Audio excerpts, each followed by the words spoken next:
There's, for anyone, there's 3 seats in the front. Good thing I turned it on right now.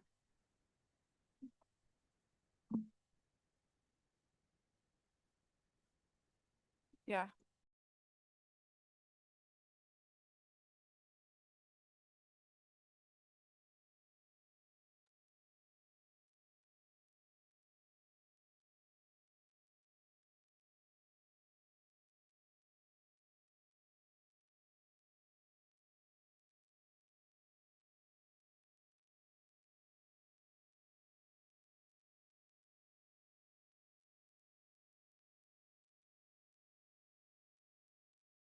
All right, we are going to call this meeting to order. Para traducción en español, por favor, refírese a la última página de la agenda. Vice Mayor. Let us stand for the flag salute and remain standing for the innovation.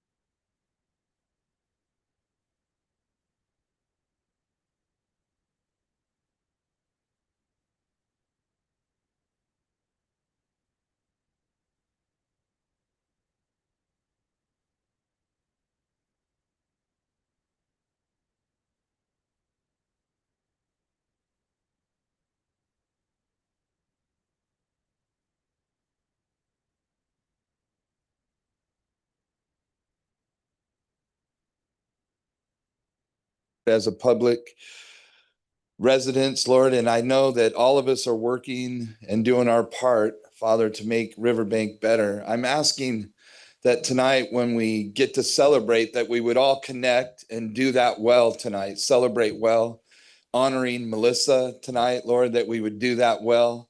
And then when we do business tonight, Lord, I'm praying for wisdom that you said we could ask for. That, Lord, at the end of this day, Lord, we would walk away all knowing that we're working together, and that's what it takes. And we thank you for it. In Jesus' name, amen.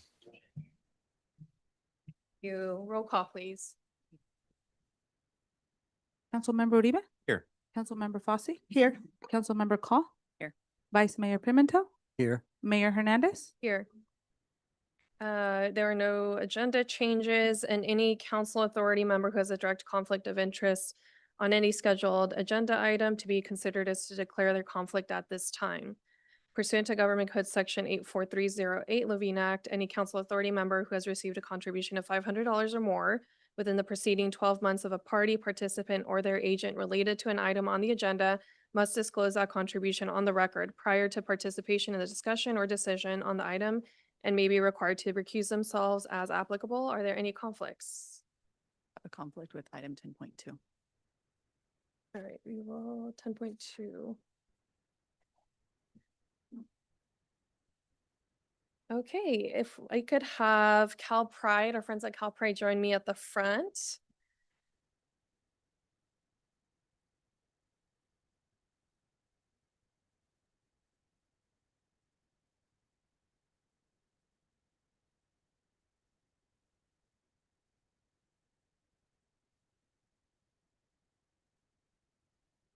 Thank you so much for being here, for representing probably like the 3 counties, right, that you serve, or you'll correct me when we get there.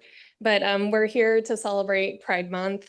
And I want to read this proclamation to you. I'd love to present it to you. And if you could share a few words after, that would be great. Whereas this nation was founded upon and is guided by a set of principles, including that every person has been created equal, that all have rights to their life, liberty, and pursuit of happiness, and that all shall be afforded the full recognition and protection of the law.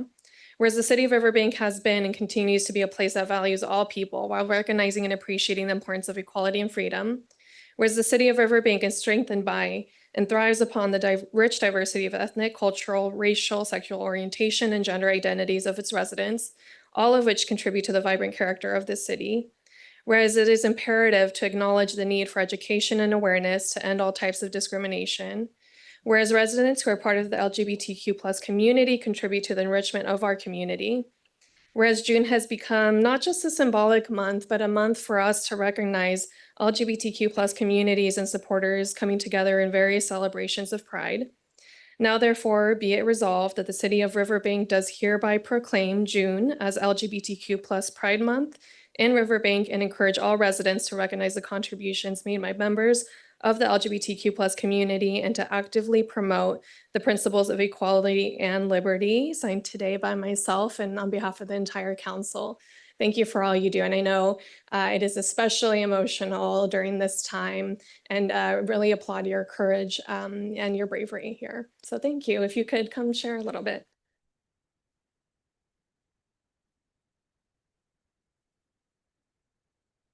Oh, I'm really glad that I wrote.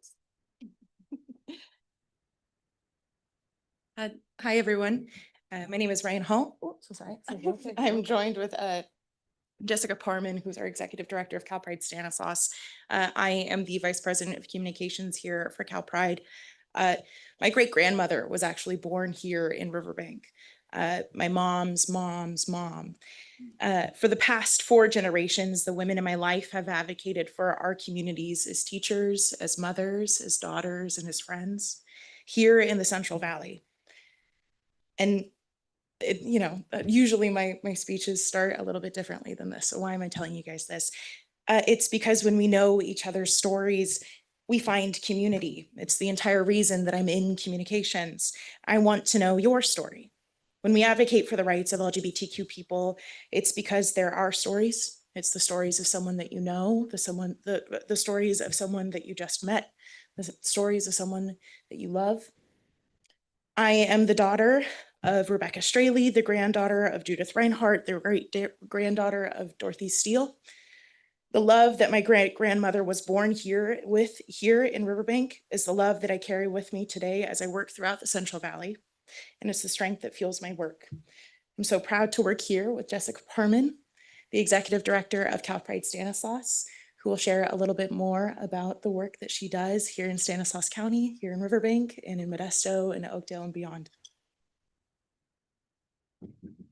Hi, everybody. I'm Jessica Parman. My part is going to be short but sweet. CalPride, we are lucky enough to be able to cover 7 counties, and I'm lucky enough to be able to have spent the last year as the executive director of CalPride Stanislaus, which means me and my team, many of which are here in our company, do our best to take care of every resident in Stanislaus County, including those in Riverbank. So thank you very much for doing this for us for the 2nd year. I appreciate it. Ryan.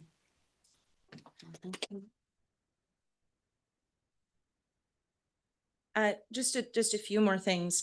I think it's important to recognize that when we celebrate Pride as a community, we empower ourselves, we empower each other, and our movement really starts going towards a world that starts with love. We're literally safer for it too. When we are well connected with our local communities, we are safer, we are healthier, and we are more resilient, especially during times of crisis.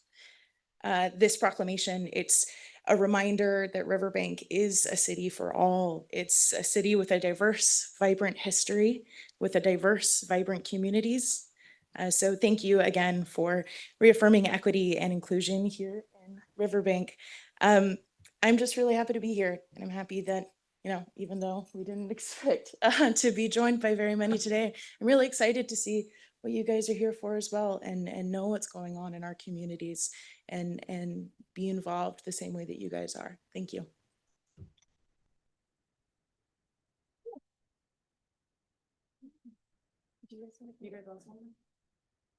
Yeah, depends. Yeah. I think they're coming later. I think council up there. Okay. You want to give them the proclamation? Behind the table?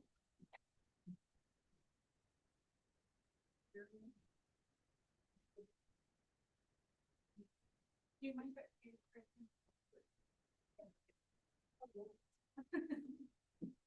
yeah. Okay, 1, 2,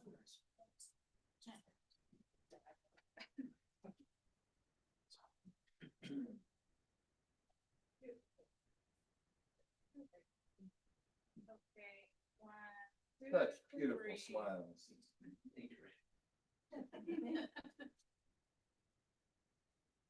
Perfect, thank you. Yeah.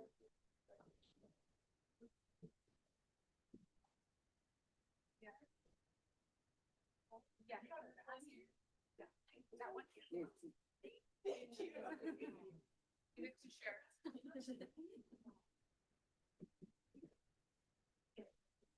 All right. Who is representing Parks and Recreation? You got the whole team? Oh, is everybody? Okay. Okay. We never celebrate any of our departments enough. We're just gonna stand here and make eye contact. You can start here. Yes. The joke is that Parks and Recreation is the fun department, right? But I mean, everybody is fun. Yes. It's not a joke, it's the truth. But today we get to celebrate you officially with Parks and Recreation Month. Whereas Parks and Recreation promotes physical activity, emotional, mental health, and wellness through organized and self-directed fitness, play, and connecting people to nature. Whereas Parks and Recreation creates memorable experiences through youth sports and enrichment activities, teen center and programs, adult fitness, free special events, and beyond. Whereas Parks and Recreation fosters social cohesiveness in communities by celebrating cultural diversity, providing spaces to come together peacefully, access to local parks and trails, promoting social equity. Whereas Parks and Recreation remains versatile and innovative in providing vital services to communities through local, national, global emergencies, all while adhering to guidelines set forth by governing agencies. Now therefore, I, Rachel Hernandez, Mayor of the City of Riverbank, on behalf of the City Council and our community, do hereby proclaim July 2026 as Parks and Recreation Month. I encourage all residents to celebrate by visiting our local parks, participating in recreation programs, attending special events that showcase the dedication of our parks and recreation professionals, managers, and staff. And let us recognize and honor their vital contributions to enriching lives, promoting health and wellness, and enhancing the overall quality of life in Riverbank. Signed today by myself and our city council. Thank you so much. You want to share a little bit? No? Thank you, Mayor, and thank you, Council. I'm honored to be here representing the Parks and Recreation Department. We have a great staff of 55 employees, part-timers, full-timers, high school kids, those that are in retirement. Our staff that is very diverse, brings in the fun to Riverbank. And I think I brought this to Council before when we look at the human body and how if you try to associate a department with the function of the body, I associate Parks and Recreation as the personality of the city. We make the city what it is. And so you can have a boring city where no one wants to be around, ignore, or you can have one that people want to be around and be involved in, take pride in being their friend. And so we do great work, we work hard, do the impossible where everyone recreates differently. And we have 25,000 residents that have 25,000 different needs and wants, but we do our best with our small team to make it all work. So thank you, and a big thank you to my staff and that do all the work that I'm unable to do and cannot do. You guys make our parks beautiful, make our programs amazing, and make sure that we communicate to our residents what they can do and be involved in the community. So thank you.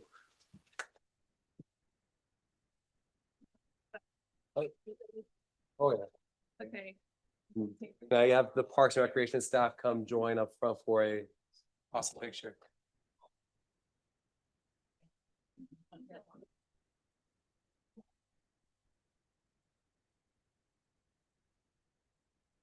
I can.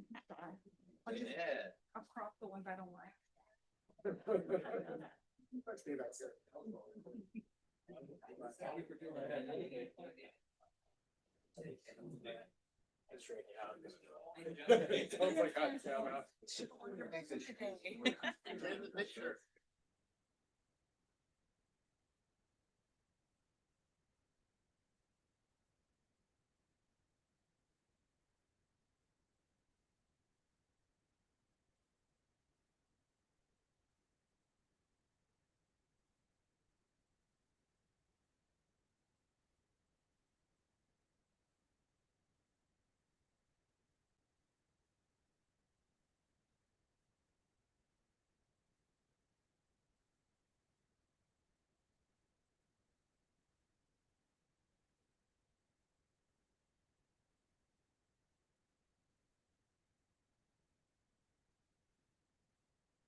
Melissa, can you join me up front?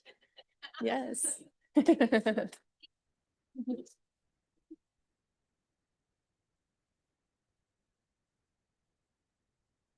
It's been a week. I'll try not to get emotional. But we want to appreciate you. Look at me. We want to appreciate and recognize you for your dedication. Why am I so emotional? I can't watch people cry either. And outstanding service to the city of Riverbank. You've served us since 2002 to 2026, which I'm sure flew by. And it's always just such a bittersweet moment when we have someone who leaves the city that has brought so much institutional knowledge and a great heart to the city. So I want to thank you so much. And we want to present you with this plaque, and my jacket's falling off. Thank you so much. Do you want to share? For those who don't know, our Melissa started in the finance department. From there, she promoted to economic development and housing, where she helped to implement our first-time home buyer program. At that point in time, we had a separate economic development department, so she was able to assist there. But I think what we will all remember her for, and what we will definitely miss her for, is she has been here since day one of the Riverbank Army ammunition plant being transferred over or being placed on the BRAC site list. So she has been instrumental in all of the work that's being done out at the site, setting up policies for the city with all of the environmental remediation. She has been the lead on overseeing that and overseeing those contracts. She has been the lead in so many conversations with the U.S. Army through all of this process. And here we are 22 years later, and we're still trying to work through, getting that conveyed over to the city. But she has been instrumental in all of that. And we're definitely going to miss the knowledge that you have, the patience that you have had with all the folks that are out there. And just, we're going to miss you overall.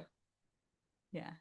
And so on a personal note, the reason I was able to promote full-time into the city in the finance department was because of Melissa. The position she left, I got to fill, so I definitely owe her. For, her foresight to want to improve and continue to achieve, higher positions here at the city, to me being able to start my career here. So I'm gonna miss you. Yes. So you're definitely going to be missed.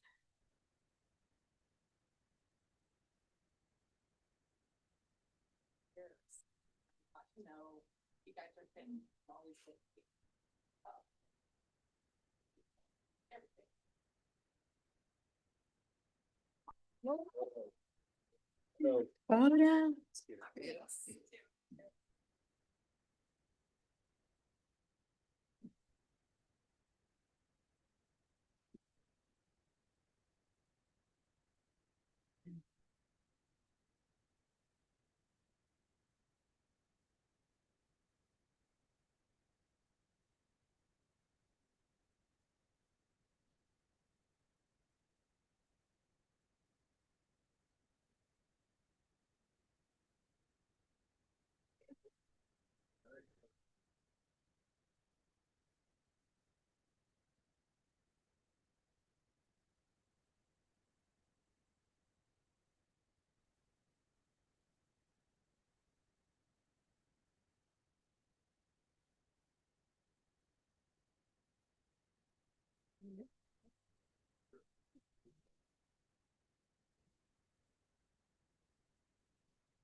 All right.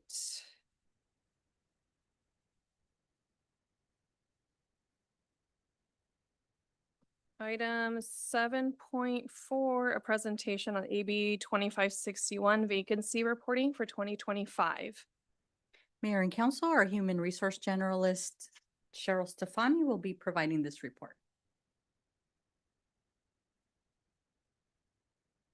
Follow that. Mayor Hernandez, good evening, City Council. My name is Cheryl Stefani. I'm the Human Resources Generalist for the City of Riverbank. And my presentation tonight is on AB 2561, our vacancy reporting for 2025.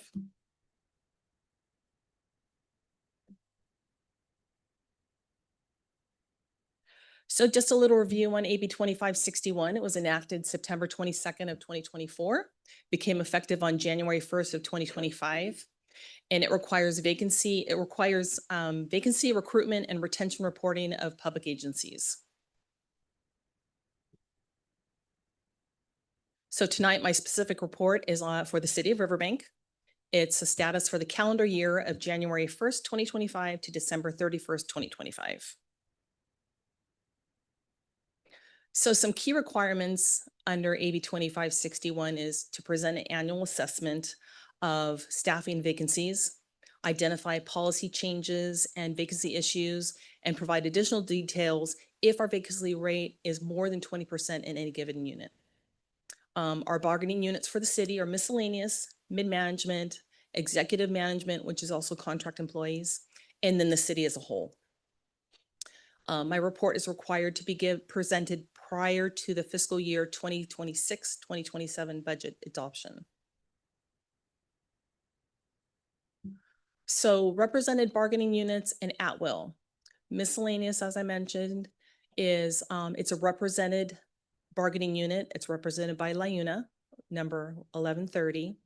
There, as of 2025, there were 38 full-time employees. The mid-management group is represented by Goyette, Ruano, and Thompson Law, and there were 20 full-time employees. And our executive management, which is also contracted employees, at-will employees, there were 5 full-time employees. Oops. Some highlights for the miscellaneous unit. There were total 27 FTE positions. That means full-time equivalent positions spread over 38 employees. There were 2 recruitments during 2025. Both happened to be in Public Works. There was a successful recruitment of the water utility worker. Actual time to hire, that means post to appointment, was 99 days. Actually, that may sound like a lot, but that's actually a pretty quick turnover. It's a little over 3 months. The other recruitment was for a maintenance worker one. It actually ended up being canceled and tabled to this year. So our vacancy rate for the miscellaneous unit was 3.7, well below the 20%. Some mid-management highlights. There were 20 full-time equivalent positions spread over 20 employees. There was 1 recruitment for a new position. That was the human resources specialist. That was still open at the end of 2025. Therefore, the results will be included in next year's reporting. It was filled. So the vacancy report for mid-management ended up being 5% for mid-management.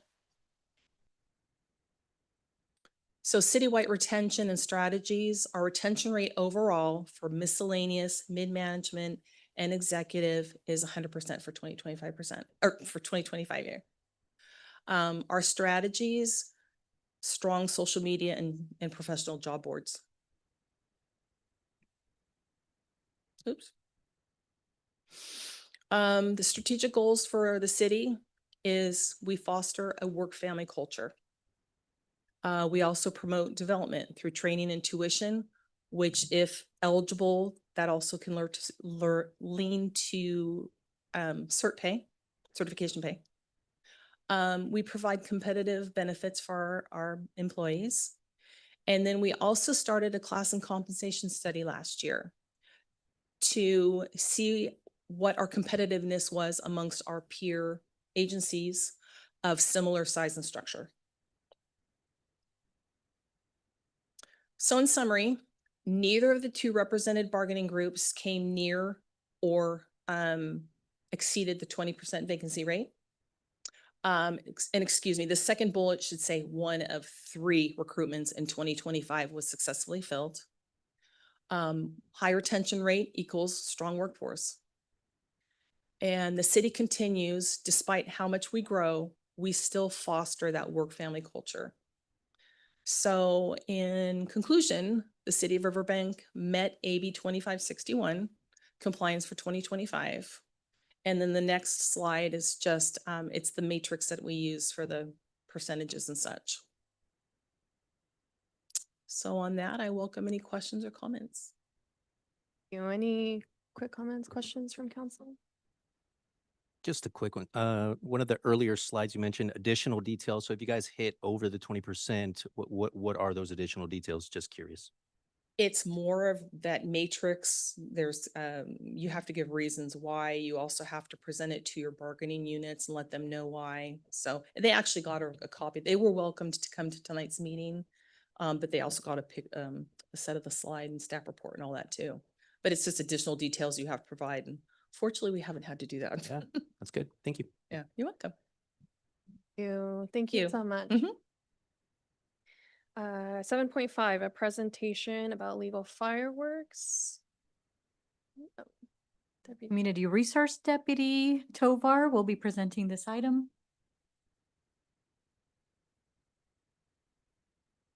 Good evening, everyone. How are you guys doing today? I'm going to be presenting our firework presentation. As we know, July 4th is quickly approaching us, and I want you guys all to have a great time, but obviously be safe because safety is number one in our city. So, go to the next slide, Jessica. Oh, my clickers are even perfect. Oh, I didn't know that. So I apologize. I have a clicker. I want to make this fun, quick, fast, and hurry. I talk really quick, but I start talking too much, so I'm going to not do that. Obviously, we all see our local stands here. They're going to usually donate for other great things in the community, whether that be sports or any of those good stuff. All the fireworks that sell, they're going to have this seal that's on the right-hand side. It's going to be the seal through the state fire marshal as well as the state of California. If they have this seal, your fireworks are safe. Now, illegal and dangerous fireworks, that's what we're really going to focus on today. So if they explode or leave the ground, it is illegal. So these are some of the examples we have seen in the past. This is not a problem just here in Riverbank or Stanislaus County. It's actually throughout the whole country, and we see a significant increase everywhere. So here's another example, right? They look like our regular fireworks that we could buy at our local stand, right? These are the big ones that have been confiscated as well. I just want to show you a couple other pictures of them. So these are the stats from last year. Engine 26 and deputy sheriffs responded to 2 fires. One was a vegetation fire, and the second was a vegetation fire that turned into a structure fire, where various fences were damaged by fire. With the efforts of first responders, no homes were damaged and no one was injured. The city of Riverbank issued 4 citations with the assistance of the sheriff's office. So here's a quick video of what a safe one looks like and an illegal firework looks like. If you look to your right-hand side, it's going to be the legal firework. If you look to the left-hand side, it's going to leave the ground, and then you're going to see embers in the air.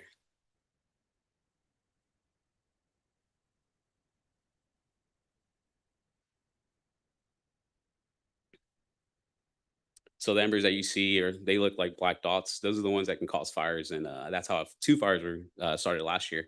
What you guys are looking at is video footage from our Air 101, which we're going to utilize, right? We utilize them here in the city. They do a great flyover, and they have all this great technology and all this other good stuff that I don't know, but they have a map that lays right over that gives you an address.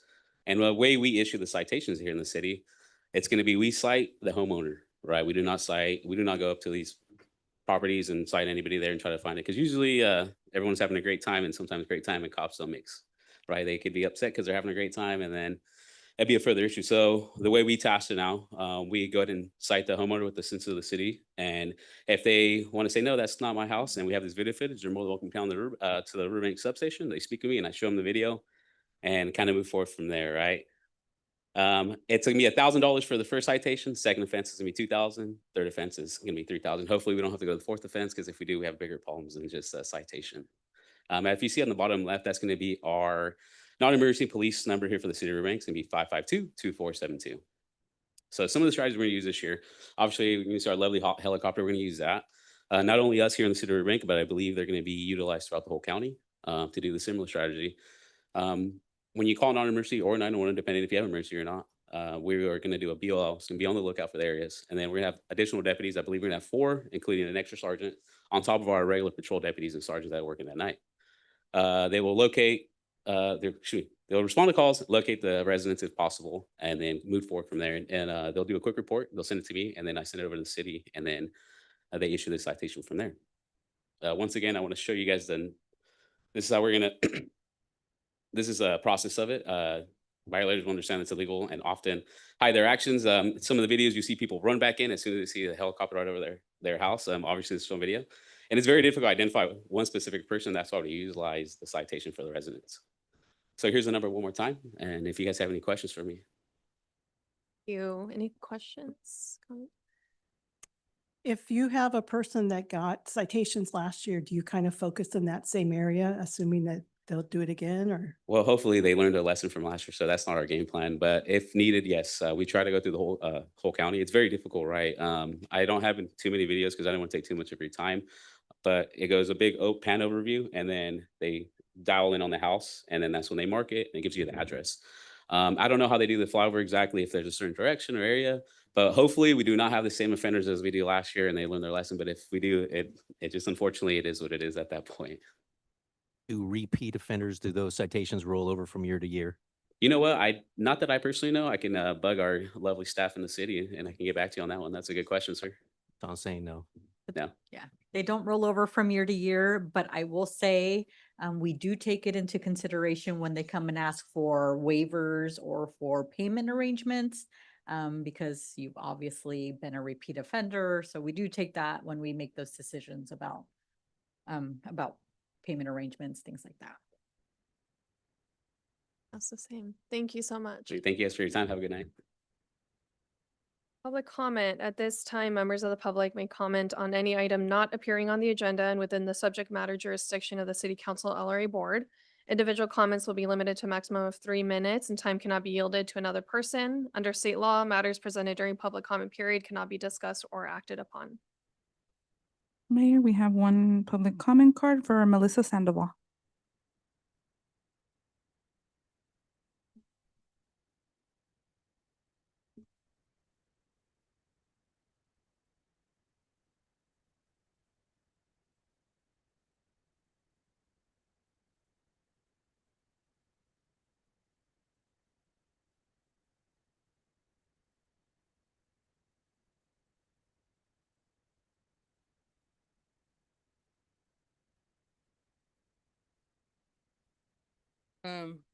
My name is Melissa and this is my father, Robert Sandoval.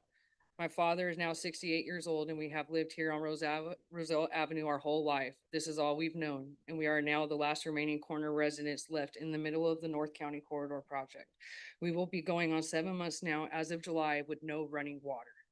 My question is for you, Mayor. Why is it that when I went back to look at all the times we have flooded out, mostly everyone sitting in a chair that is currently in office now has at least been in office for one time during the flooding, but yet nobody has noticed. And that goes for the city of Modesto and county as well. We live in one of the busiest intersections of Riverbank, and what our previous mayor constantly stressed about maintaining and making sure the drains have worked when the new road was put in. But yet it seems like lately the only thing that is being maintained or focused on is active funding for a drain system that doesn't exist and working on good publicity only to hold a certain image. Where did all the money go if there hasn't been an active drain system on Roselle and Clarabelle since 2019? This was a joint project for Stanislaus, Modesto, and Riverbank. So who takes responsibility for the county's accountability when people like you guys don't have enough backbone to stick up for people like us when it comes to a critical error? And this is not just concerning Riverbank regarding this project. In 2019, it was also connected in Modesto area as well with Stanislaus County jurisdiction. Why haven't we received any update, but yet people are talking about North County corridor updates, closures, and ground breakings like we don't even exist? How many more drains are buried and don't work? Why doesn't all voices matter when we've been constantly voicing our concerns to you, but yet instead of helping you guys slapped a sister city sign in the same ditch my father and I built trenches in, making us Riverbank. Remind you, this is also the same intersection my father and I were hit head on at and left to dig our own way out while undergoing multiple surgeries because nobody would have the backbone to say what happened to us was wrong. 7 months with no running water. Been my home life here, and this is how I get treated from my city. I grew up. Just because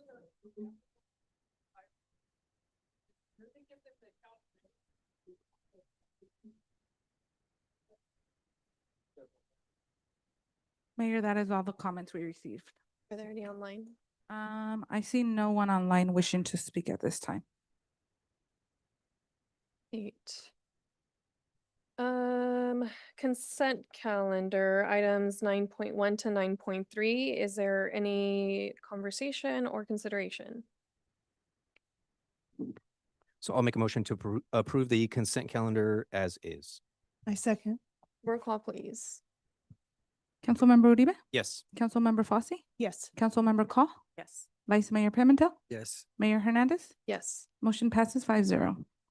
Okay, item 10.1, a resolution of the City Council of the City of Riverbank, California, amending and or approving the engineer's report for the Riverbank Consolidated Landscaping and Lighting District and the levying collection of annual assessments related thereto for fiscal year 26-27. And a resolution of the City Council of the City of Riverbank, California, ordering the levy and collection of annual assessments for the Riverbank Consolidated Landscape and Lighting District for fiscal year 26-27. Is there a motion? This is a Or public hearing. never mind. How Mayor many and- times have we gone through these Yes. items? Mayor getting- and Council, Kathleen Cleek, our Capital Projects and Regulatory Compliance Manager, will provide the report on these landscape and lighting districts, as well as the 2 storm drain districts. Good evening, Mayor and Council. This is the 20th year we're doing this. I can't believe that I've been doing this for 20 years, but tonight we're bringing to you the landscape and lighting districts, the engineers' reports for Consolidated, Ridgewood Place, River Cove, and Sierra Vista Estates for fiscal year 26-27. So annual assessments cover the costs of landscape, maintenance, street lighting, and capital improvements within each district. Maintenance costs and assessments are reviewed annually. So for Consolidated this year, the increases are Chianti, there's a $15.89 annual increase, and Eastwood Estates is $56.38. The others, we have a healthy reserve and we do not need to increase. Ridgewood Place, we have a $29.61 increase. River Cove, there's no increase. Sierra Vista, we don't have an increase in that district either. So tonight, I recommend that City Council approve fiscal year 26-27 engineers report and order the levy and collection of annual assessments for the landscape and lighting districts. Consolidated Landscape and Lighting District, Ridgewood Place Landscape and Lighting District, River Cove Landscaping and Lighting District, and Sierra Vista Estates Landscaping and Lighting District. You. Okay, so is there, So this report that was provided was for items 10.1, 10.3, 10.4, and 10.5. As they are public hearings, you do have to open each of the items and call for public comment, close public comment, and then bring that forward for a motion or a vote. Item 10.2 is the item that Councilmember Call will be recusing herself. So when we get to that point, she will need to go into the next room. okay, are there any comments from council on these items? Otherwise, we will open, yes, for public comment On 10.1. Yes. on 10.1. Mayor, we did not receive any public comment on 10.1, and I do not see anyone on Zoom wishing to speak on this item. All right, we will close this public hearing and is there any consideration? I'll make a motion to approve item 10.1. I'll second. Roll call, please. Councilmember Uribe? Yes. Councilmember Fosse? Yes. Councilmember Call? Yes. Vice Mayor Pimentel? Yes. Mayor Hernandez? Yes. Motion carries 5-0 for 10.1.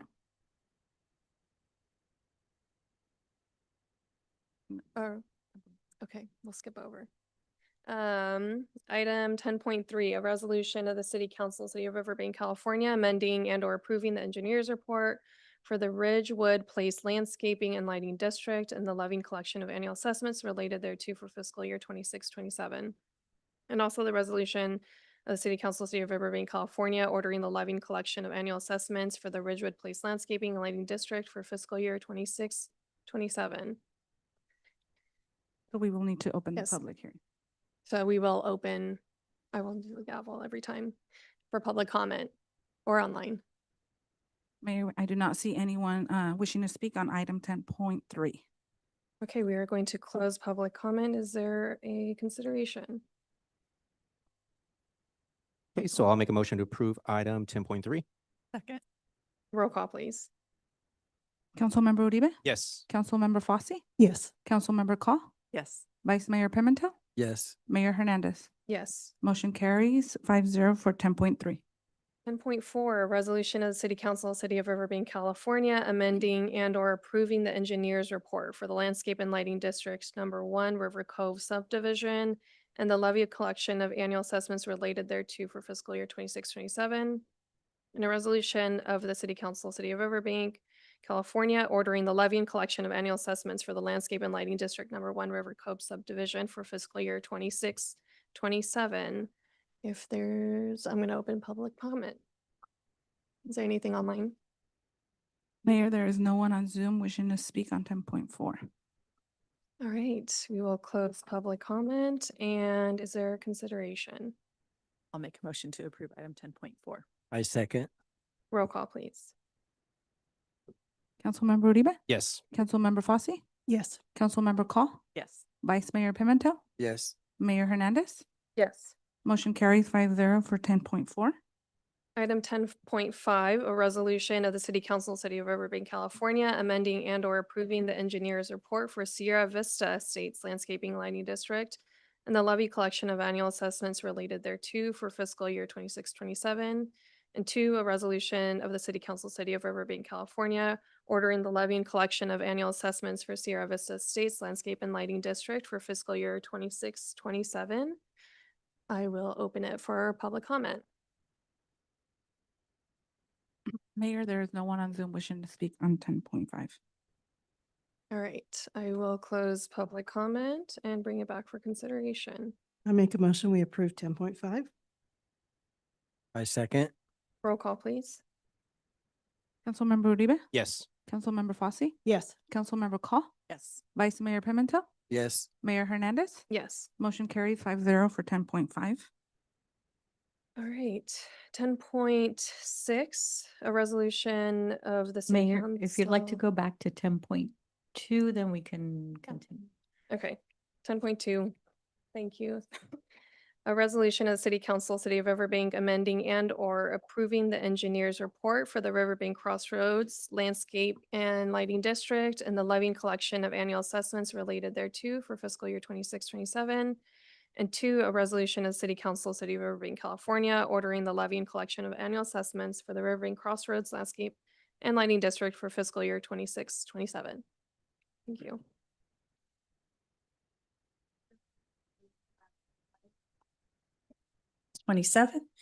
The zone, let's see, district benefit is going to increase $15.13. Zone 1 is $4.49. Zone 2, $3.24. Zone 4, $5.55. And just so the residents know, and you, Mayor and Council, we're looking at doing some improvements on Westgate as far as infill for plants and trees that are missing. You see, if you're driving down there, you see a lot of holes where the plants have died off. So we're looking at improving that area and replanting, as well as Oakdale Road from Novi to Morel Road. You'll notice that there's some dry patches there as well. Is that part of the requirements for Grover, or is that not? They're to maintain, but if the plants are dying, and you think it's been over 20 years that we've been doing this, so the plants after a while some are gonna die out, sometimes with the freezing, or if there's an issue with water and they're not being watered and they're dying. But yeah, we haven't really done any replanting in a long time. So we're really excited about getting that done. And then also on the walking path, a lot of the trees that were planted have now pulled up on the asphalt. And so we've gone out and we've marked all those areas, and we're looking at getting that replaced as well.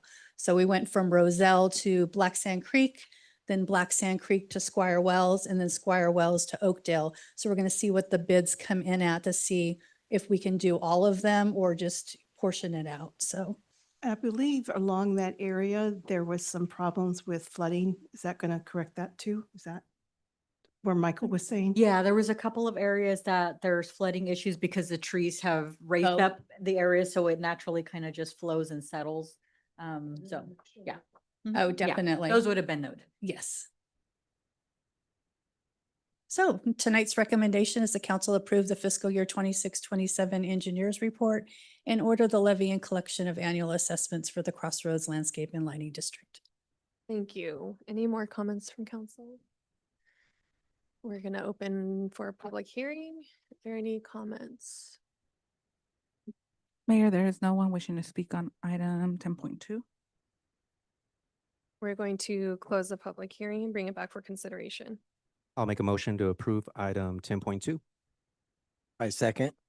Roll call, please. Councilmember Uribe, Yes. Councilmember Fosse, Yes. Vice Mayor Pimentel, Yes. Mayor Hernandez. Yes. Motion passes 4-0. Thank you, Randy. Thank you, Randy.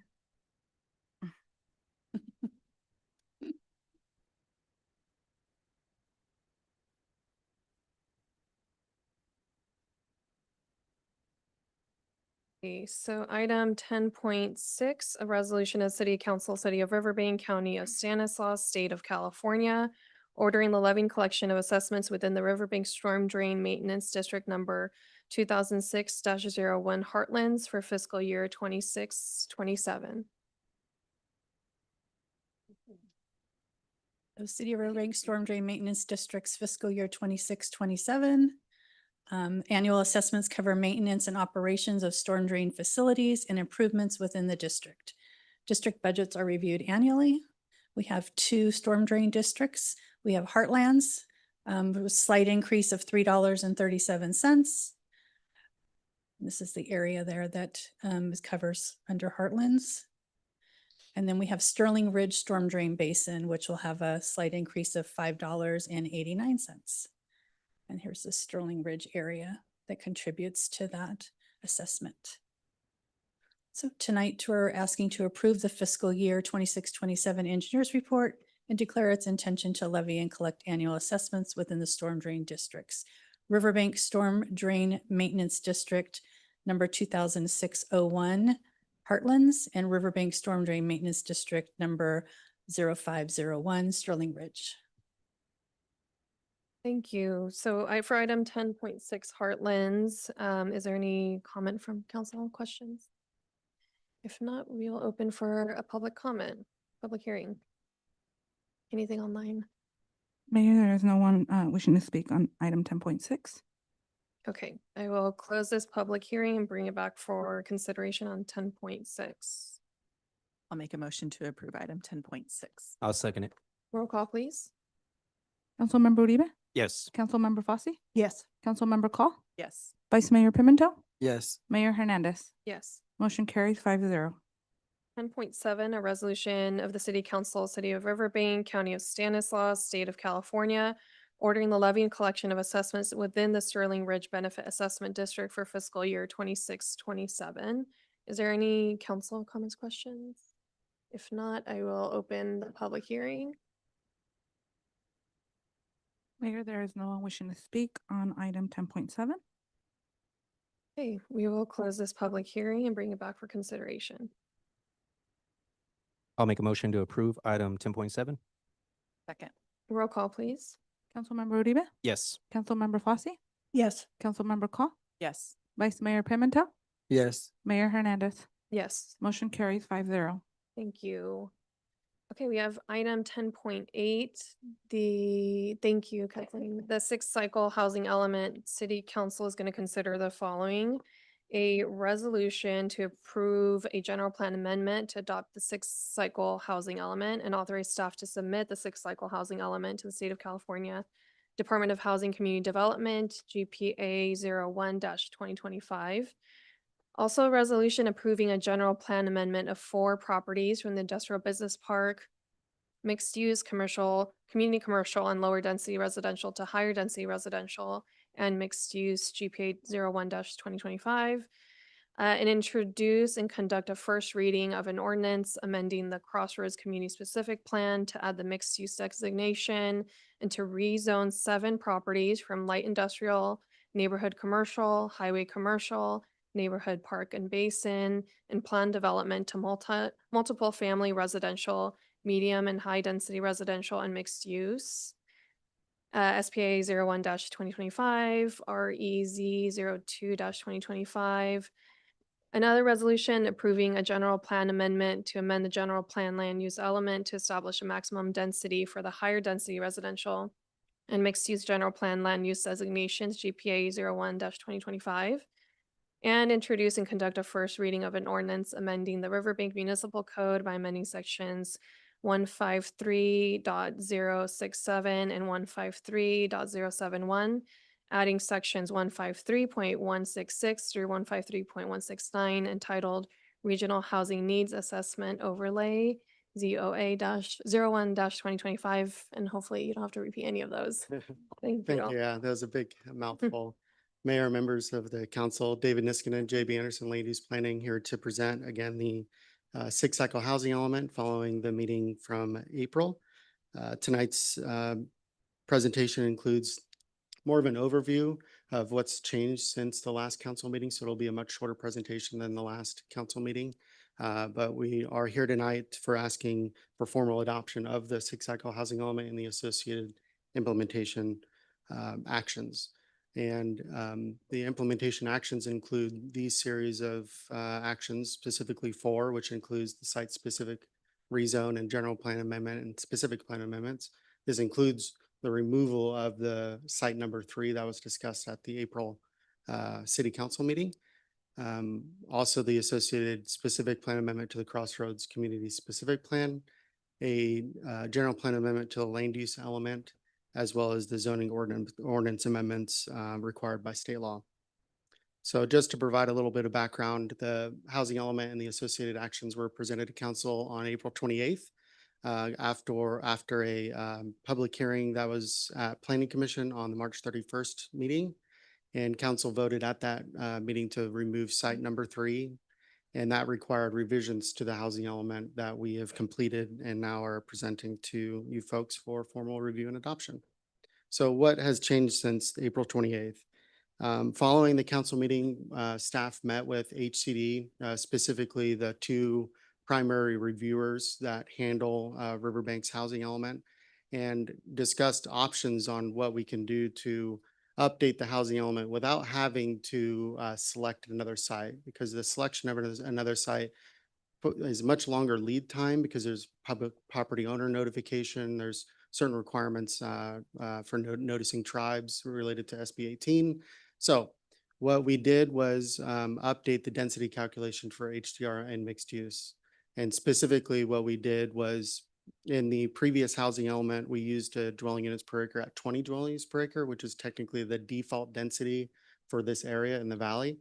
And we updated it to 28 dwelling units per acre, which allowed us to increase the number of units anticipated in vacant and underutilized land, as well as sites that are identified for rezoning.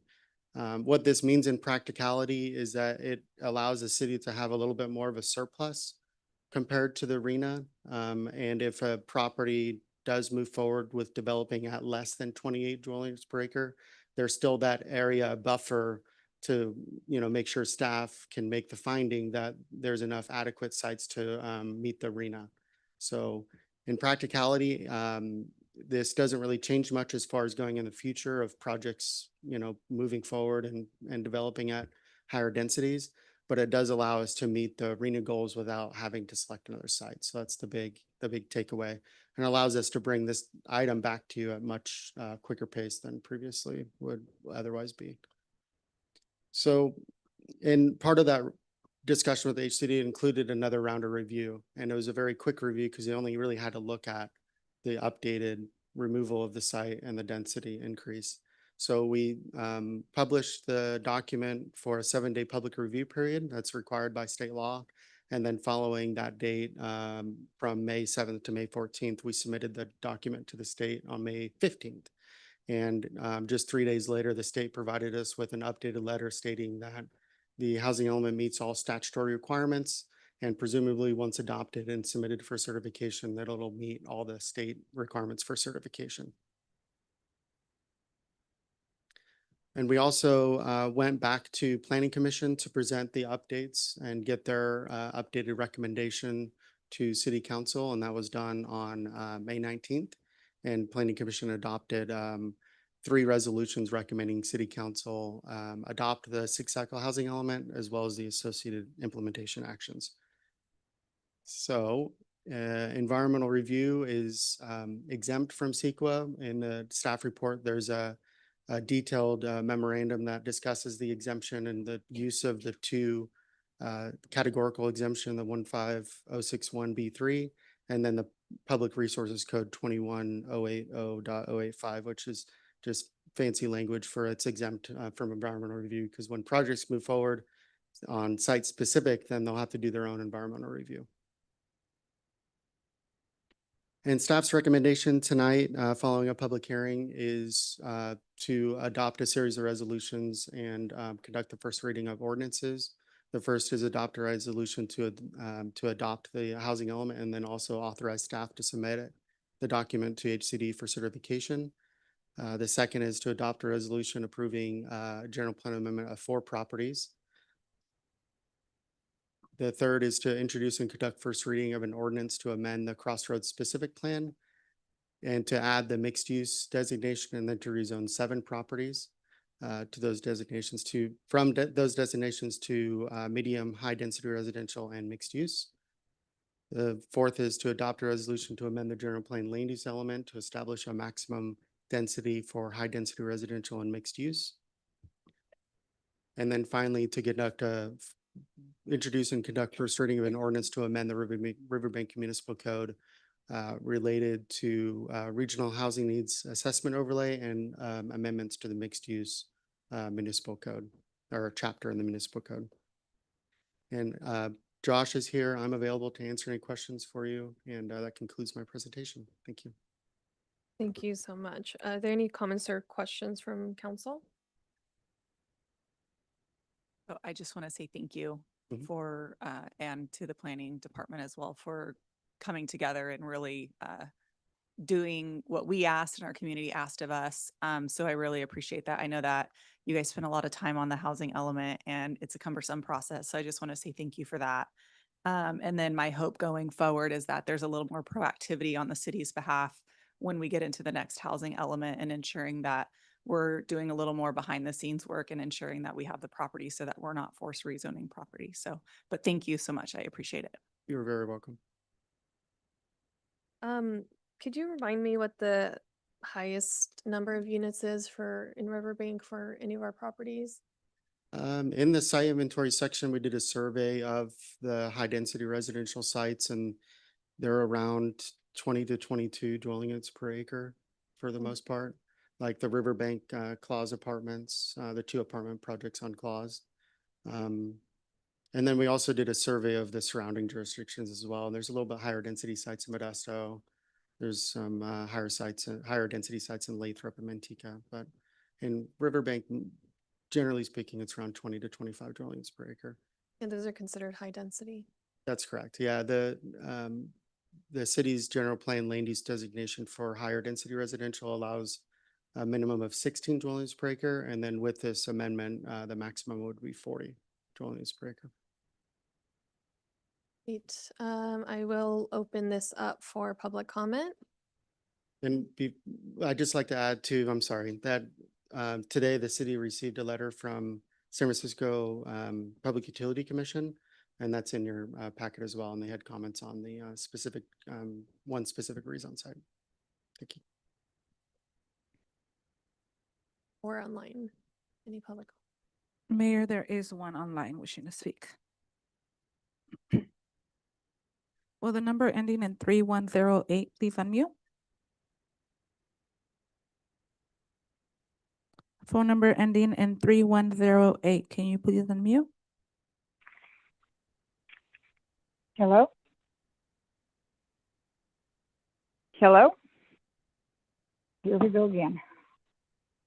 We can't hear you. We see your call. We can't hear you. Can you unmute?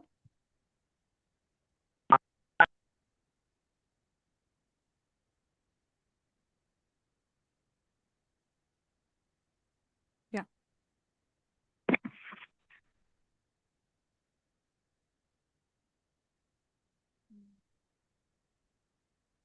Number ending in 3108. We can't hear you. We can't seem to hear you. If you want to Hello? comment, we can add it to the Hello? record. Hello? Stop playing Oh, these games unfortunately, with we can't me. hear you. If Of you course you can hear can't. me, please go ahead and send in your comment via email to myself at cityclerk@riverbank.org, and we will include it for the record. Can you hear Jessica?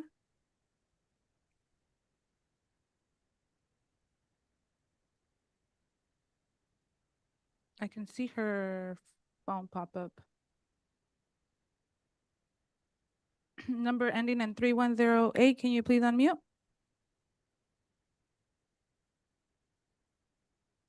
Oh, Zoom can hear her, but not. Hello? Oh, there you go.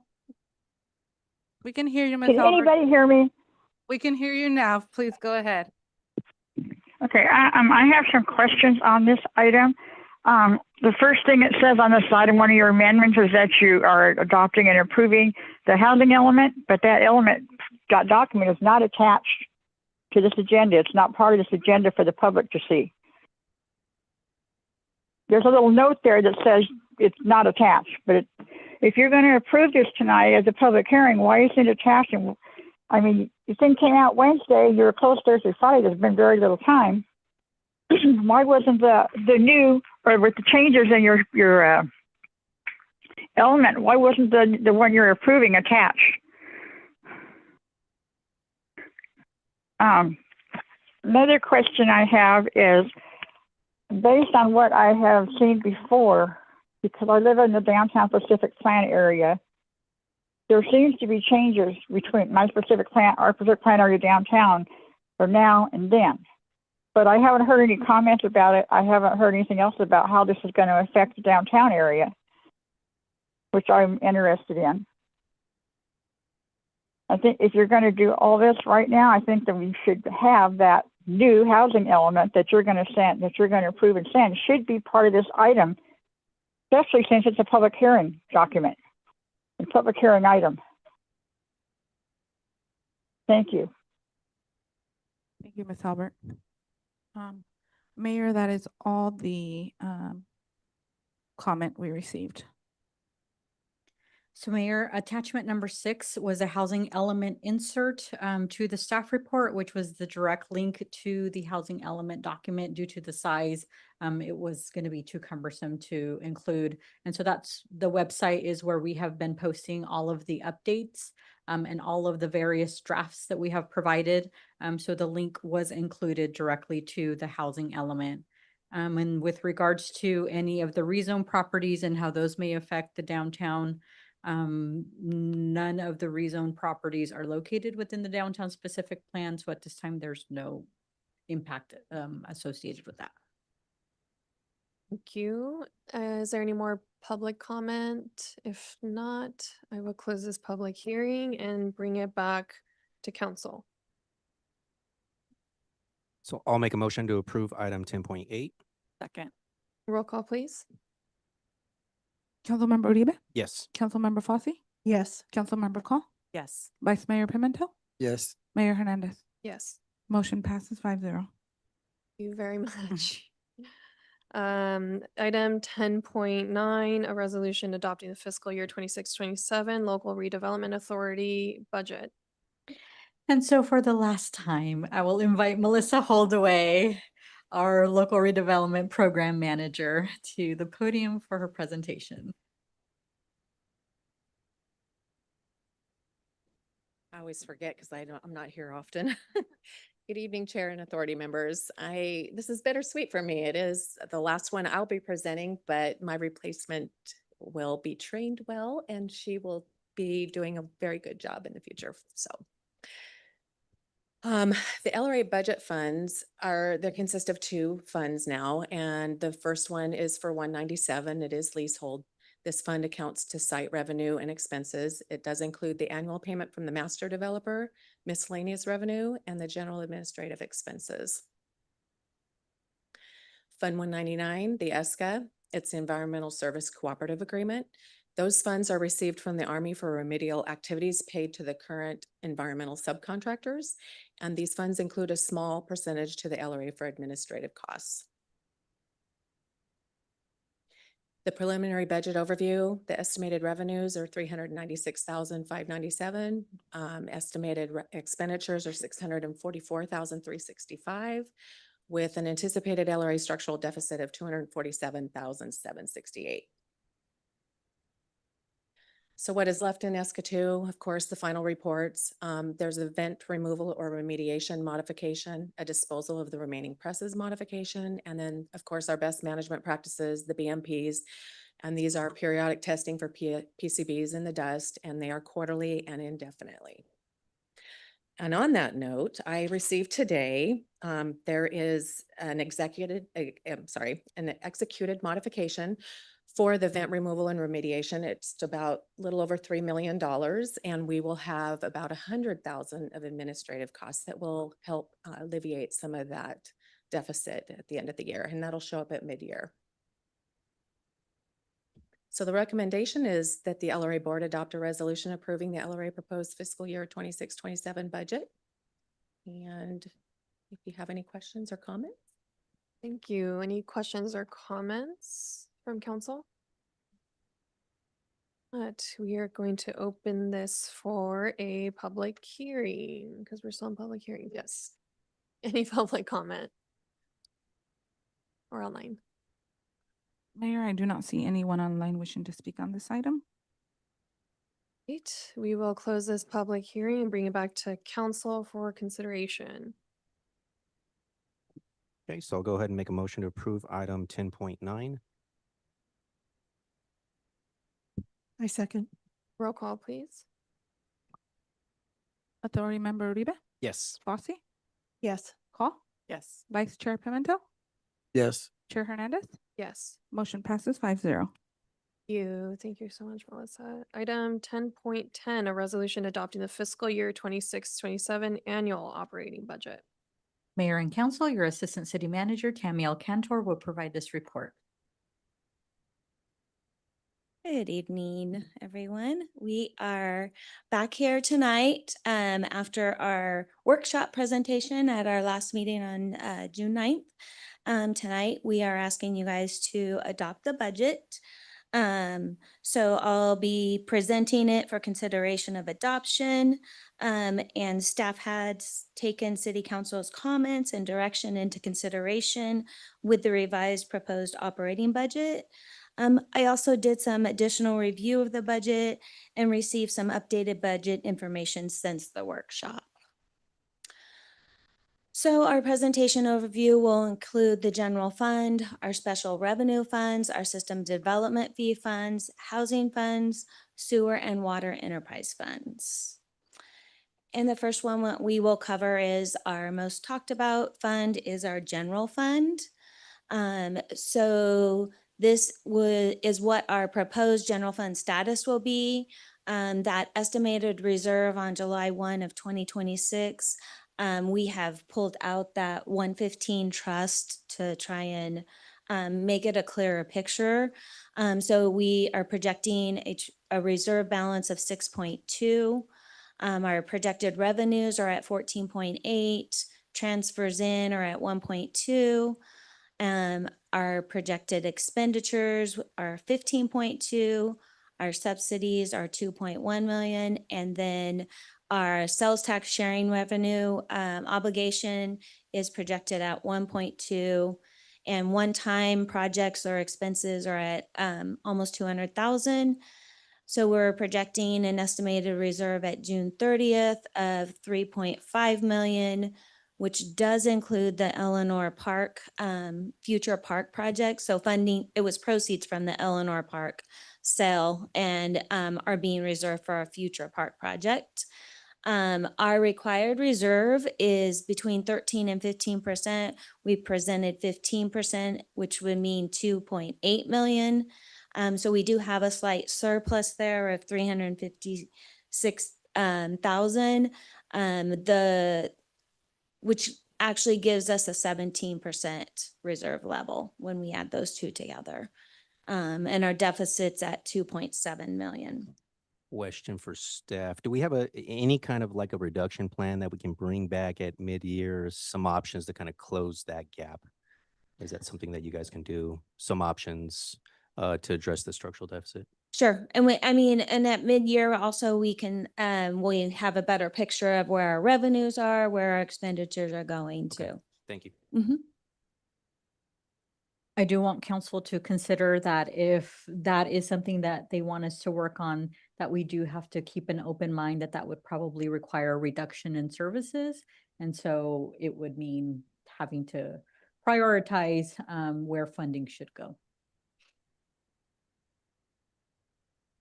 So here's a picture of our general fund revenues. Our current fiscal year 25-26 was budgeted at 14.3, and 26-27 is being projected or proposed at 16 million. So that's a 12.2% increase. And out of this, taxes do account for 76%. This is just a snapshot of our general fund historical revenues. And then this is a picture of our revenue sources, including our sales tax, property tax in lieu of VLF, and then our transfer ins. Sales tax is being projected at 25%, property tax at almost 4% in both areas, and then our transfer ins are at 10.2%. So transfers in, this is what makes up our transfer in. Our water and sewer fund contribute to the administration staffing, system development fees contribute to our assistant finance director. We have some public safety augmentation for public safety cost. Lighting and landscape districts contribute an administration fee for staff time contributed to those, along with our CFD. And then we also have our system development that contribute to our community development specialist, who handles a lot of the building permit processing. And then our public benefit fund that contributes to public safety to cover almost the cost of 2 positions there. And then Crossroads Landscape and Lighting District for parks and staff personnel there. So our general fund expenditures in our current fiscal year are projected at 16.8 million, and the proposed for 26-27 is at almost 18.8, which is an increase of 11.3%. This is a snapshot of how that is broken out, showing you law enforcement has 40% of that, and then next would be considered our salary and benefits. Some of our changes were in our labor groups, our negotiated contracts, my apologies.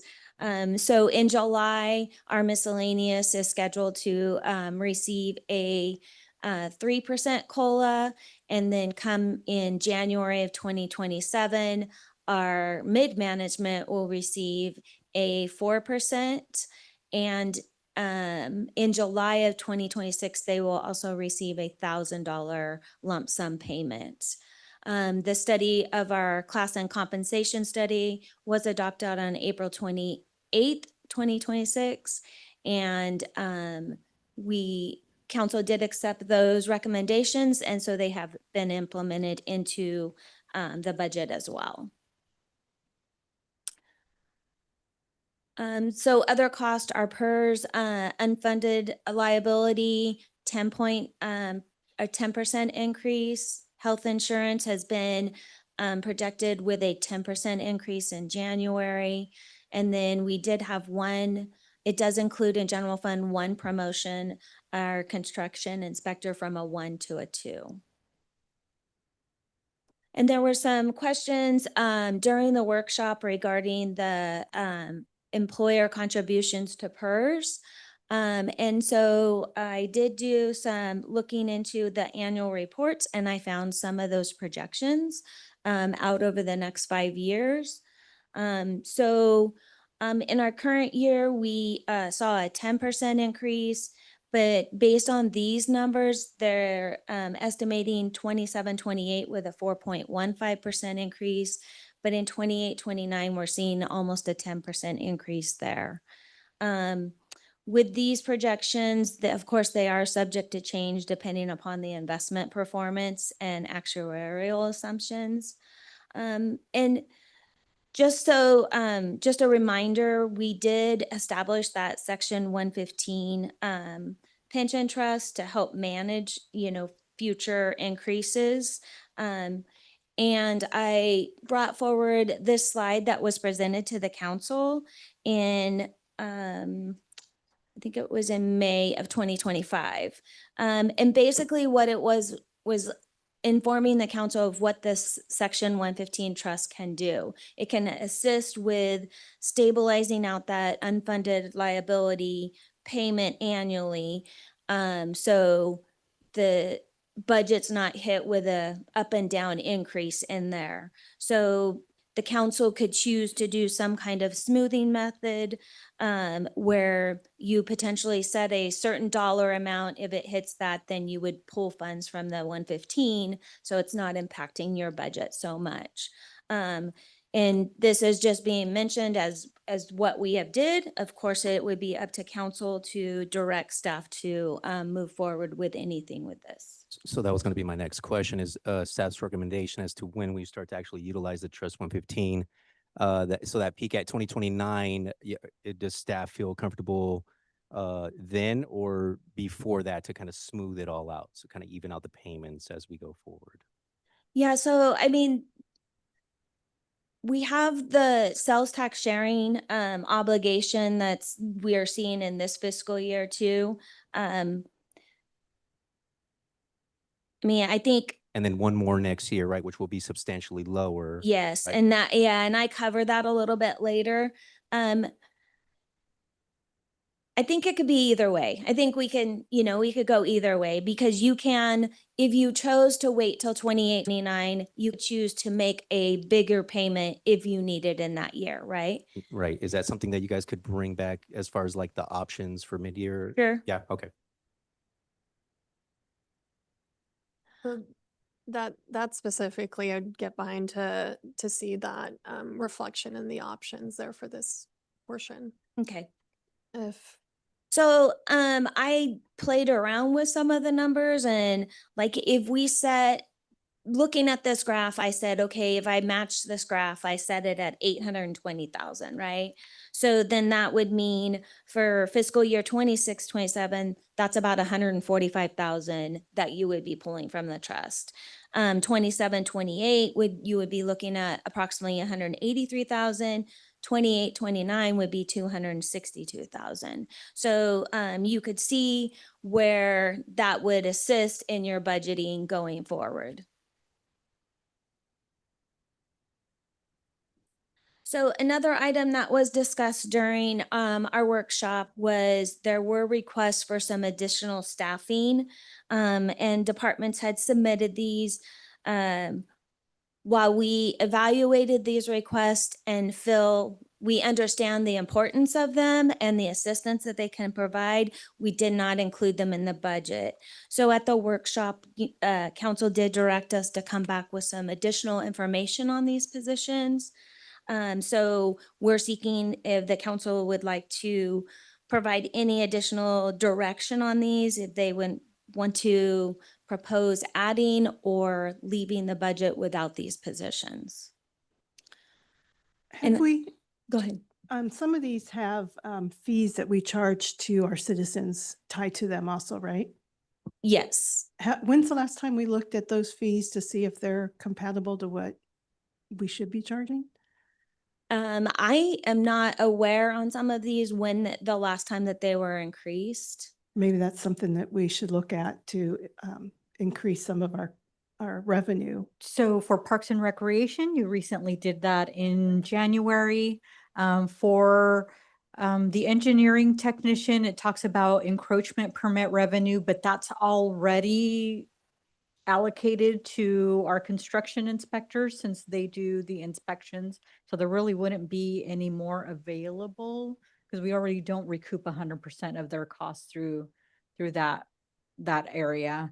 I think we went through a substantial increase, Kathleen, if I remember, for encroachment permits in 2022 or even somewhere around there. It's something we've done recently. Correct, yeah, and 'Cause for I'm it- just wanting to make sure we're bringing in the revenues and increasing those as the costs get higher. Yes. Okay, thank you. So when do we bring up that we want to add these to? the So budget? we need to have that discussion now. Okay. So this is where we would want to have that direction from council so that prior to any motion, we would already have the direction to include or not include the positions. So I would like to add the deputy city clerk. And maybe the one in finance. But I feel like we need to add a deputy city clerk. The city clerk right now is very busy, but I also think that this would help the city manager by taking some of that maybe off of your plate too. Does any of that? Honestly, it would probably be 100% for the city clerk. Okay, well, I'd like to add that back in for this fiscal year. Are you adding both or just the deputies? I'm open for discussion on the administrative clerk for finance. But So in adding back those two positions, you would clear out that surplus to the reserve and that would drop us down to the 15%. right, but we still have a reserve. Yes. And the positions are needed, in my opinion. So if we're looking at recommendations for service reductions at mid-year, I do want you to consider that if service reductions need to happen in personnel, typically it will happen with those with the least seniority first. Right. So we haven't had any formal direction at this point. And I would like to propose, I mean, our next item is considering our budget advisory committee. And so you're our primary, right? You're the primary alternate. Okay, so you're a primary alternate here. And I would love to informally ask that our budget advisory committee consider these things at mid-year, including the reduction, the potential options for reduction. We didn't get clear direction on the investments and for this item as well. And I'll echo that. So our next meeting is next month already. And so I would like this front and center, specifically that structural deficit. So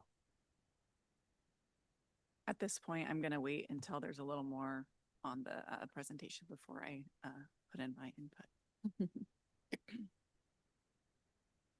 Okay. Okay, so the next item I'm covering is law enforcement. That contract included a 4.5% increase in salary and benefits, 3% in vehicle replacement costs, and then almost a 9% in the SR 911. Overall for the law enforcement, we're looking at a 4.6% increase. And not included in the proposed budget is an additional deputy position for patrol, which was part of the plan presented by Chief Ridenour in January of 2026. Should the council choose to do that, for this next fiscal budget, it would be once they're hired, it would be approximately 285,000. Of that ongoing would be the 160,000. I have a couple questions on this one again. So on the last presentation we did, we talked about how on the pie chart, law enforcement has 7.5 million. Remind me what else is grouped into that, because on the previous slide, it showed 6.9 million. So what else is covered in the pie chart for general fund expense under law enforcement? So we have our camera cost that is in there for all the intersection cameras. So that cost is in there. We also pay for office copiers, cell phones, the phone coverage, internet. The SIU agreement that we just approved. We also yeah. put in Thank funds you. there for the mounted posse who's here during the holiday season. And of course, law enforcement has because we used to have a Riverbank Police Department. We still owe, there's still luckily some former police department staff that's still alive and pulling retirement. So they have their own unfunded liability that we also have to cover as well. Okay, and then on this, the next slide, sorry, the vehicle purchase and one-time cost. So those, and of course the salary, those all are dependent if the recruitment process goes through and we actually get that deputy in 2026, 27. There's a possibility that the recruitment could be 2 to 3 years. So that's still kind of a variable, correct? Yes. Is there any way to find out what the recruitment time frame is now?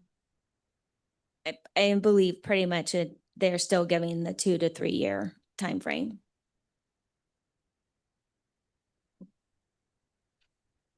So next is our capital outlay expenditures, which we have our annual computer components, annual playground maintenance, part replacement, City Hall North and South fob access, a new workstation for our HR generalists, and then our ADA improvements that we annually budget for each year. This is a change, a reduction from what was done in 25-26. Our one-time expenditures, city council governance training, executive management team building, Muni permit system improvements, and Muni permits web portal, OpenGov disclosure studio, and then Casell Community Connect payment portal. I have a question. On the Casell Community Connect payment portal, that is the express pay transferring to Casell. Is it possible to potentially, and most jurisdictions that I deal with on a business level, they do charge a convenience fee of paying online. Do we currently have a convenience fee that we charge customers on express pay when they use debit or credit card? No, we do not at this time. And then how do we absorb the transaction fees currently? It does get paid through water and sewer. So basically your rates pay for that. Mm-hmm. So rates are paying for the processing fees currently? Correct. Yes. Okay. Because the only expense coming from the general fund is the garbage portion of it, but we collect that through the fee that we charge for our garbage services. Could a convenience fee, even if it's like 50 cents for using a card, could that cover this $3,200, for example, and ongoing maintenance of the Casell website when there's software upgrades or anything like that? Is there a way to alleviate changing, I guess, is my question. And I believe it's something that we have discussed in the past, and it just never. Yeah, we talked about it during strategic plan. And I know there is money on the table. I think I've requested those reports a couple times, and it was a hefty amount. And we are probably one of the only jurisdictions not charging a card transaction fee or some sort of convenience fee for using card payments or even the online portal. So somewhere, if there's a way that I hate to put a fee on our citizens, but at the same time, we are absorbing that 3.5% that's taking away from the water fund or taking away from the sewer fund. So if we can find a way to replenish that in a way. Yeah, so basically when we would look at that, for example, if it's a reduction and so we're charging less, we're recouping from residents that fee, then basically we wouldn't charge it through their rates. So when we do the rate study, we would reduce that amount that we're paying out. And so the rates are just that much lower, but then we're recouping through charging that separate transaction fee. So it transfers basically from one fee to another. So when we get the feasibility study, for example, is that broken down in there, how much we're making off of the transaction fees? So it's broken down by all of the expenses that are covered by that specific rate, because you do have to justify that to the residents. So if we reduce that amount, let's say, for example, it's $50,000, then they will separate that out and we will be collecting on the balance, just not the 50, but then you'll be charging that transaction fee. So it'll be still a separate revenue source that you'll have to account for. That's still coming from your residents. Okay, interesting. All right, thank you. So, some other requested capital expenditures were proposed, and we are proposing that they come from our facility improvement fund.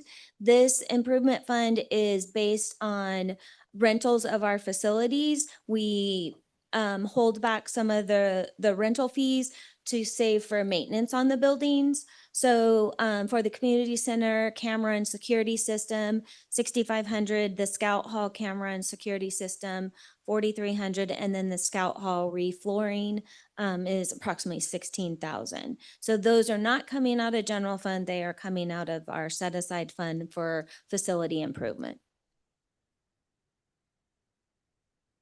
So this is a picture of our subsidies where we are subsidizing. So recreation is one of the largest ones that we subsidize, about approximately 873,000. Our neighborhood improvement is at 200,000, and it did increase, and a portion of that increase is the contribution to the muni permit upgrades as well, because they do utilize that software. So they had 25%. Sierra House, how much of that is our contract with Cambridge Academies and how much of that is just the expenses to operate the house? The contract was 315,000. And how many occupants can they have in that home? So I think we said they can, if it were just low barrier, we can probably house up to from between 14 and 16. And so technically, if they wanted to alleviate some space and not have everybody cramped in, it's probably between 8 and 10. And currently, based on the last council meeting, 4 months out of the year, we had 3 people there, 6 months out of the year, 4, and 2 months, 5. So, I mean, I'm just kind of talking out loud, but this is kind of a prime example of NGOs at a small local level, almost taking advantage of our general fund. So that's me speaking out loud, and maybe we just need to reevaluate the Sierra House and the occupants there, because even the showers were like 7.5 a day when I did the math. So I think we really need to look out that MOU and maybe set some parameters on that, on what our expectations are regarding occupants and how that house is being used in recruiting processes. So I was thinking the same thing. And, you know, we did our workshop and we found the data. And so I would like to reevaluate. It's been 3 years. We just renewed. Yeah. So give me a minute, I can find that information. And it's not something that would happen overnight. I don't think any of us would want to happen overnight anyway, but I think it's worth having a conversation to assess the data, the per capita data. And I hate even putting it that way, but yeah, and putting it together, maybe even having like an amendment to their MOU, like, hey, this is what we're seeing, hearing. Your cycle currently is 6 months. At the next 6-month cycle, this is kind of what we want to see. And then really on their part, leveraging the day use facility, because 7.5 and our pit count was around 30. And then we maybe have some folks with utilities off. So really 7.5 showers a day is not that many for a facility where we're having to pay the utilities on it as well. So we did approve that in 2025 for a period of 1 year with an option to extend for an additional year. So we'll be reaching that 1 year point here in September. And then they would have an option to extend for an additional year through 2027. So that would provide us with sufficient time to be able to come up with those performance metrics that we would want them to meet. I'm on board for performance metrics. And then one more of our transfer out is our fleet services that covers recreation and code enforcement vehicles.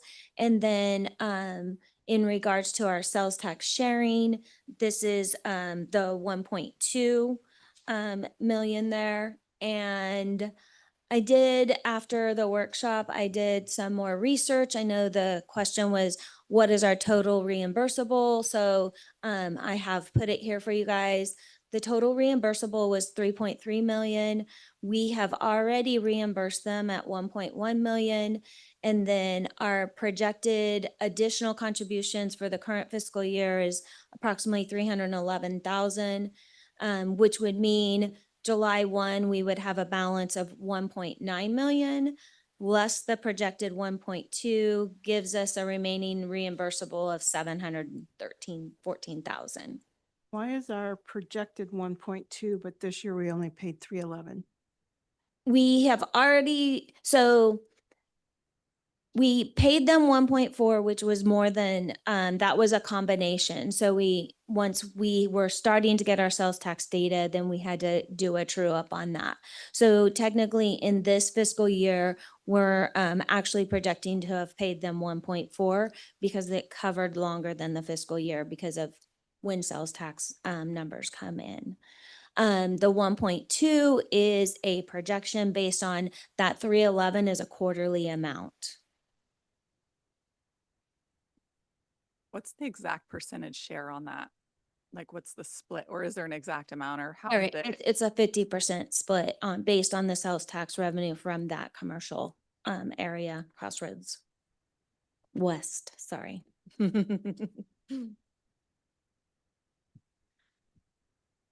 Okay, so now we'll go into our special revenue funds. They're legally restricted to be spent on specific areas or projects. This would be our gas tax, our street maintenance, and street capital projects, our vehicle tow fund, police tow fund collected from towed vehicles for traffic enforcement, and then our public benefit fund, which is cannabis revenues and expenses. So this is what our special revenue funds are projected at, with a beginning balance of almost 5.7 million, revenues at 11.2, expenditures at 12.3, ending reserve of almost 4.6. It does show a deficit of 1 million, almost 1.1. Most of these funds are designed to operate with a structural deficit due to the way the revenues come in. So we receive revenues multiple years and then we will do a project. So our system development fee. Sorry, can we back up just? Yes, sorry. No, no worries. So for the public benefit fund, so I know we have the negotiations for the businesses coming up. Riverbank did pass the cannabis business tax of that 10% on gross receipts in 2018, that Measure B. So I would like that to be a part of the negotiations front and center as we enter in those. So I would actually like to get away from the development agreements if we can. So. Okay. All right, so we'll go to the system development fee funds. So these are also legally restricted to be spent on projects identified in the approved system development fee program. The fees are paid by new development, both residential and commercial, and they are primarily funding for infrastructure related to that new development. Some of our projects that are in our CIP is the Oakdale Road project, Roselle at Patterson traffic signal, and Roselle at Morill intersection project. These projects are already funded in this fund, right? Correct. So they're already, the money's already there. Earmarked, yes. Okay, so it won't go away because I don't want it to go away. Okay, thank you. So this is where we are projecting our system development fee funds to be: a beginning reserve of almost 11 million, revenues of 915,000, expenditures of 2.3 million, with an ending reserve of 9.5 million. Again, showing a deficit of 1.4. And just as noted in the special revenue funds, we receive those revenues over a few years before we do the projects. So next is our housing funds. These funds account for our current outstanding loans to residents for first-time home buyer program and housing rehabilitation loan program. Loan payments received must be used to provide future loans. Our terms are typically a 30-year deferred loan for first-time home buyers. The city is continuing our participation in the Stanislaus Urban County Consortium for our CDBG and home funding. Transitional housing funds are also included in this group. Those funds are referred to as the Senator Eggman funds. And then we have created a new fund specifically for the tracking of Sierra House. And I would note that our previous funds for first-time home buyers and the rehab are currently on hold. We are having to go through a program update with HCD. So we are currently in that process, requires an application. It's going to be requiring us to come back to the council to potentially adopt some new structures in there and guidelines in that. And we are also going to be working with the city of Turlock, who has some additional home funds that they need to expense. So prior to us potentially getting our HDCD approval for our funds, we may be able to utilize Turlock. Again, that there will be items that will have to come back to the council for approval. So our housing funds have a beginning reserve of almost 16 million, estimated revenues 785,000, expenditures 890,000, and then a ending reserve of 15.8 million. So next we'll move into our sewer enterprise, legally restricted to be spent on sewer related operating expenses and projects. Revenues are paid by all city customers, residential, commercial, industrial, and new development. Their fund types include our operating fund, our debt service fund, capital improvement, connection fund, and our master plan fund, along with the system development fund.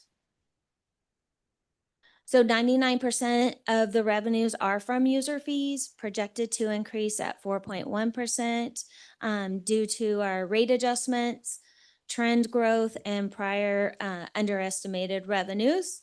10.6% increase in expenditures driven by personnel cost, increase in supplies and services. And it does include one staff promotion, which is a maintenance worker 1 to a maintenance worker 2. And this position is split between streets and sewer. So our gas tax fund is considered our streets. So our capital outlay, we have a replacement of the UTV, we have SCADA radio upgrades, system repairs and upgrades, aeration, basin sludge removal, which was added at the request or direction of the council during our workshop. And then sewer line replacements for Sierra and Patterson 1st to 8th, and Sierra and Stanislaus 1st to 3rd. Our transfers out for the sewer enterprise fund, the general fund management fee, 218,000.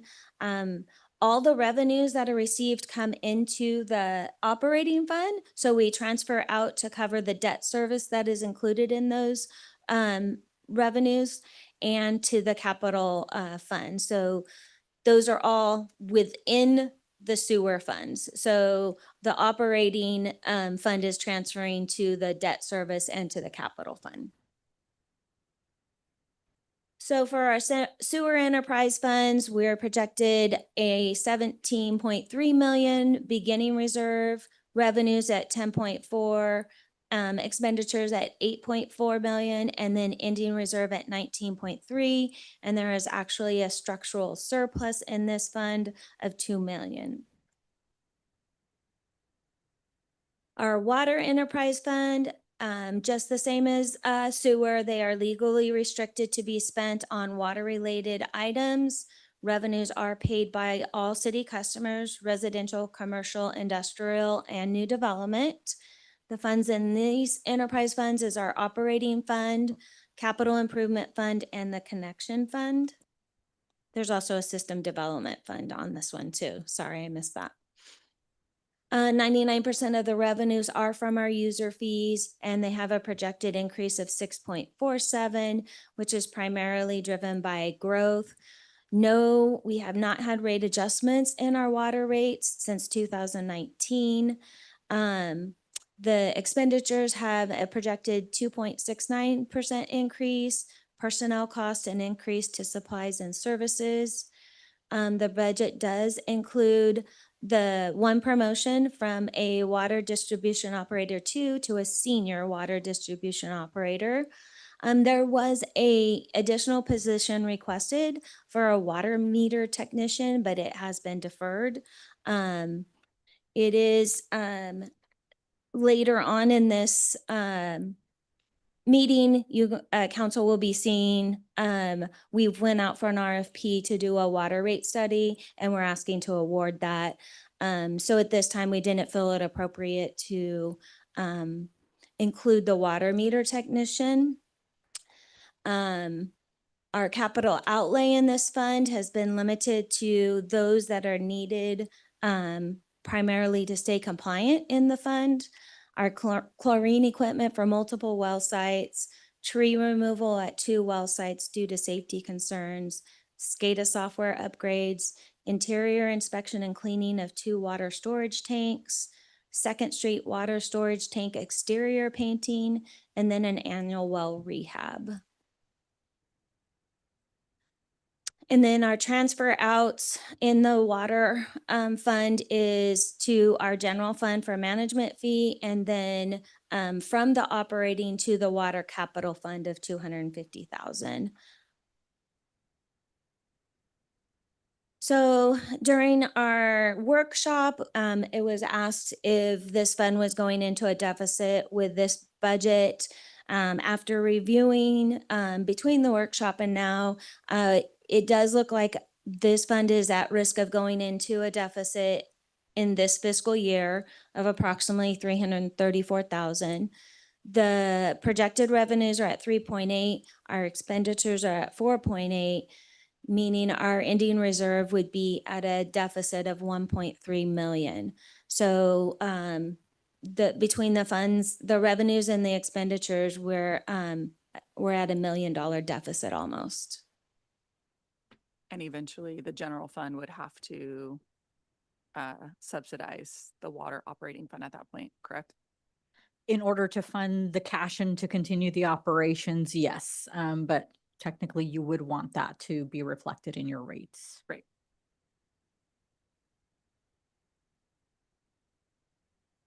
So this was just the operating fund. This is your enterprise funds in total. So for the water enterprise, which includes all of the funds, beginning reserves is 6.4, estimated revenue 4.6, expenditures at 5.7, ending reserve at 5.4. So still the structural deficit. And one thing that could potentially happen too is part of our fees include ongoing maintenance of capital projects. That's where that $250,000 goes into the capital fund. You're going to have to defer some of those maintenance to cover that deficit in the operating as well.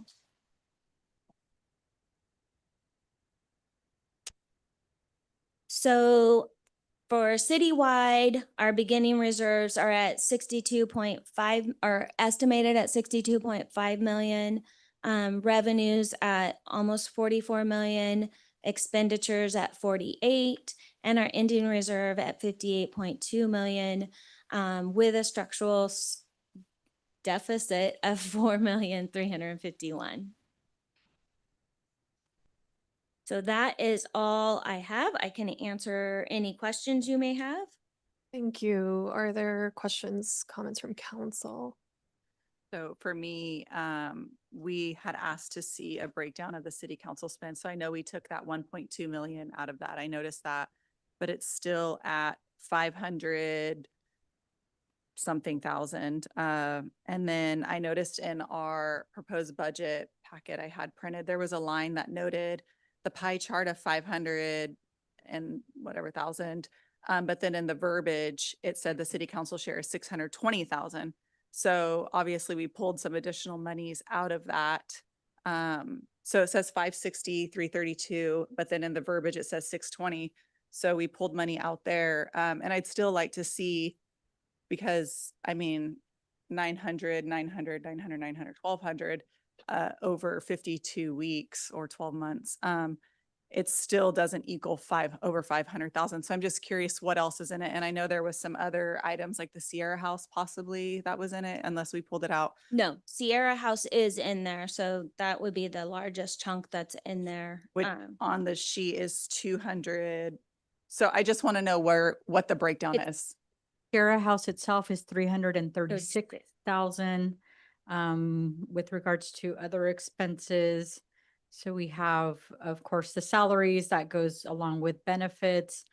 We have travel expenses in there as well. We also pay for the Housing Authority's property tax, because that was an agreement that was made by the city council back in 1961. So that comes out. Let me actually pull that up really quick here. So that amount, city council, sorry. Is that including any new development? So not for the housing authority. So the housing authority are just the locations that they have here on Stanislaus, the one here on Santa Fe. So let me give you a more distinct breakdown on that. So your monthly stipends come out to about $55,000. $27,000 goes towards rents and leases for the vehicle that does get used a lot by the city council. So we do have one that's kind of specifically allocated to be charged to city council. And then it does go to offset building maintenance costs.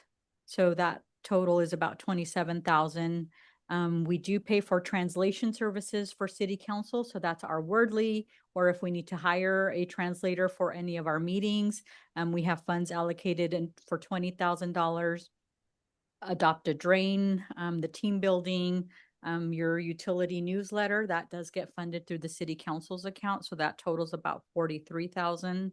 Then we do some minor office supplies at 3,500. For those who have city cell phones allocated 2,400. We also have promotional expenses. So we buy you city logo gear, we pay for stickers, when those we consider promotional items, national night out, things like that. It's about another 6,100. And then all of the memberships. So your membership to StanCog, your membership to the League of California Cities, your membership to the U.S. Conference of Mayors, to the Chamber of Commerce, to the Latino Chamber of Commerce. And then we do pay for the Sister City International membership, because that is actually the city as a member. It's not the Sister City Committee who's a member. So all of those memberships are 18,300.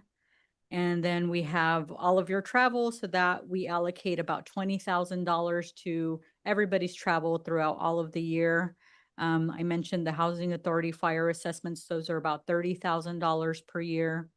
And then we also, when we need to buy you new laptops, we do allocate that to the city council, and that's 2,400. So that's about 208,000 in cost itself. So for the rents and leases of the vehicle, is that solely for council and mayor, or is it a shared vehicle that is getting shared between others? It's a shared vehicle that gets shared amongst finance, amongst administration itself. So the cost itself, it being fully allocated to the city council for 7,800. I mean, we could decrease it by 5,000, but it's only 5,000. And it's still coming out of general fund in other departments. And we're using the vehicle like continuously? Oh, all the time. Yeah. And by all the time, I don't mean city council all the time, but all of staff. Well, so the 7,800 of the 2,700 is city council using the vehicle? Yes. So for travel, it gets used for meetings. So we have it available. Okay. Any other questions or comments from council? Otherwise, So one of the things I'd like to have come back mid-year is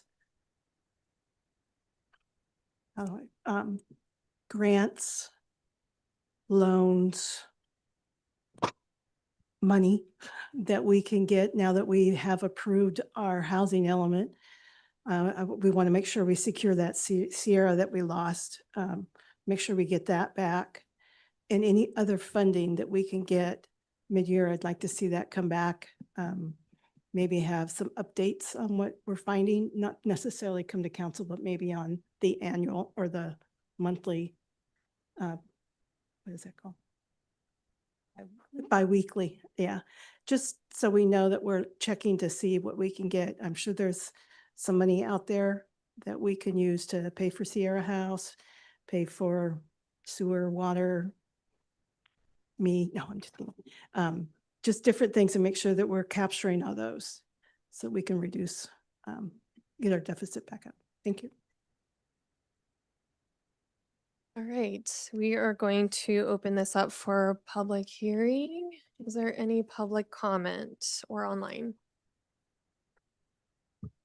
Here, I did not receive any public comment cards for public in the chamber making comment, and I do not see anyone online wishing to speak on this item. All right, we are going to close this public hearing and bring it back to council for consideration or more conversation. So for me, obviously, it's concerning that we're at a pace where in a year and a half, our reserves can be depleted. Our reoccurring spend is outpacing our revenues, so that's concerning. I do think that we need to look over this a little bit more. We received the big proposed budget packet Wednesday night, so that really doesn't leave a lot of time. It's a lot of information to go through, figuring out what differentiates something between parks and what differentiates something between recreation. My questions regarding public safety. I mean, if the general public looks at this, it's confusing. There's not page numbers if you print it, so you're just sifting through pages essentially. As a business owner, a small business owner, if I don't have the money, I can't spend it. So it's concerning. It's a huge red flag for me. So I'm concerned for sure. You, yes, I think that I would love to lean on the potential budget advisory committee for a lot of this. And so are there any more comments or questions? Otherwise, I want to challenge our council and in turn to talk to residents as we're going through, our biweekly reports, our mid-year budget reviews. Tammy has opened her door for me to come visit the last couple months to review the budget. And so I think there is time, there has been time, and I know that we are coming to a decision now. We have formally made decisions around, I would like to make a motion to approve this budget with the formal motions of getting Sierra House performance metrics by the September renewal. Directing our budget advisory committee to look at our investments, potential reduction options, and staffing needs. And I believe that was the two. Structural deficit options from staff. Can we add that one in to your Right. motion? Yeah, okay. So I'll second. For the budget advisory committee, right? And for staff. Okay, so what are you mentioning? So I I like would run that through the budget advisory because this strictly just budget looking- advisory. So typically the way we would work our budget advisory committee is they would review it and provide recommendations to the city council. So in working through those, you were already working And through staff had part of it anyways, right? course, Okay, yes. okay, that makes sense. Okay, so that is my motion. I'll second it. Roll call, please.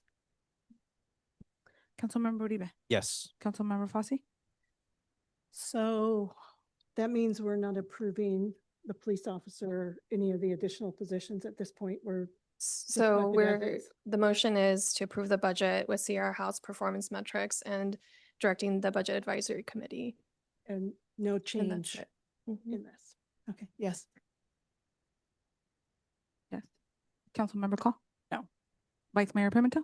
Yes. Mayor Hernandez? Yes, Motion passes 4-1. thank you. Thank you, Tammy, for all your work. Thank you. Okay, so a clock time check. Do you want to take a 10-minute break? Yes, okay, we are going to recess for 10 minutes. Close and so far away. We were so close. Gabby gets an extra 10 minutes to.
ready? Oh. Okay, we are going to return from our recess. Item 11.1, we have a resolution appointing members to the Budget Advisory Committee and establishing staggered terms of office. Mayor and Council, your city clerk, Gabby Hernandez, will provide this report. Mayor, council, members of the public, for your consideration tonight, we bring forward the appointments for the Budget Advisory Committee. And I do believe I have two of the candidates here tonight with us in the audience. So some of the purpose and overview of the Budget Advisory Committee, it is to appoint 5 members, establish staggered terms, and increase resident participation. The Budget Advisory Committee would serve as in an advisory role to the City Council. They will review budget matters. They will make recommendations. They will promote fiscal transparency, but they will not have any independent authority or decision-making abilities. So the recruitment process, we opened recruitment from February 19th through April 9th. With the first review of applications, we did receive 7. Some of those were distributed among our districts. We did receive 1 from District 1.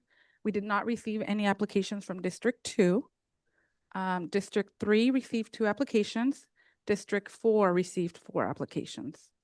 Interviews were held by Mayor Hernandez and our Assistant City Manager, Tammy Alcantara, on May 14th.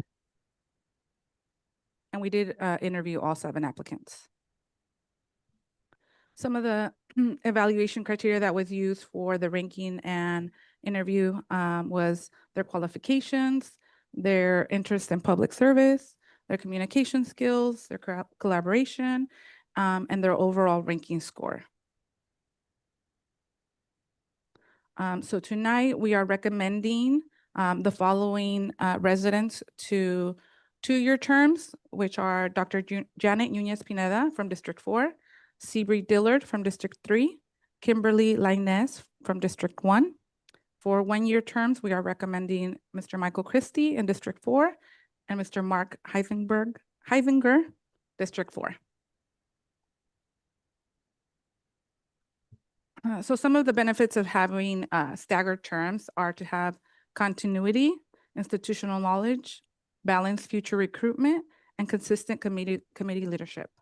The meeting schedule will be as follows: the 4th Wednesday of the month of July, October, January, and April. They will be held here in the council chambers at 6 p.m.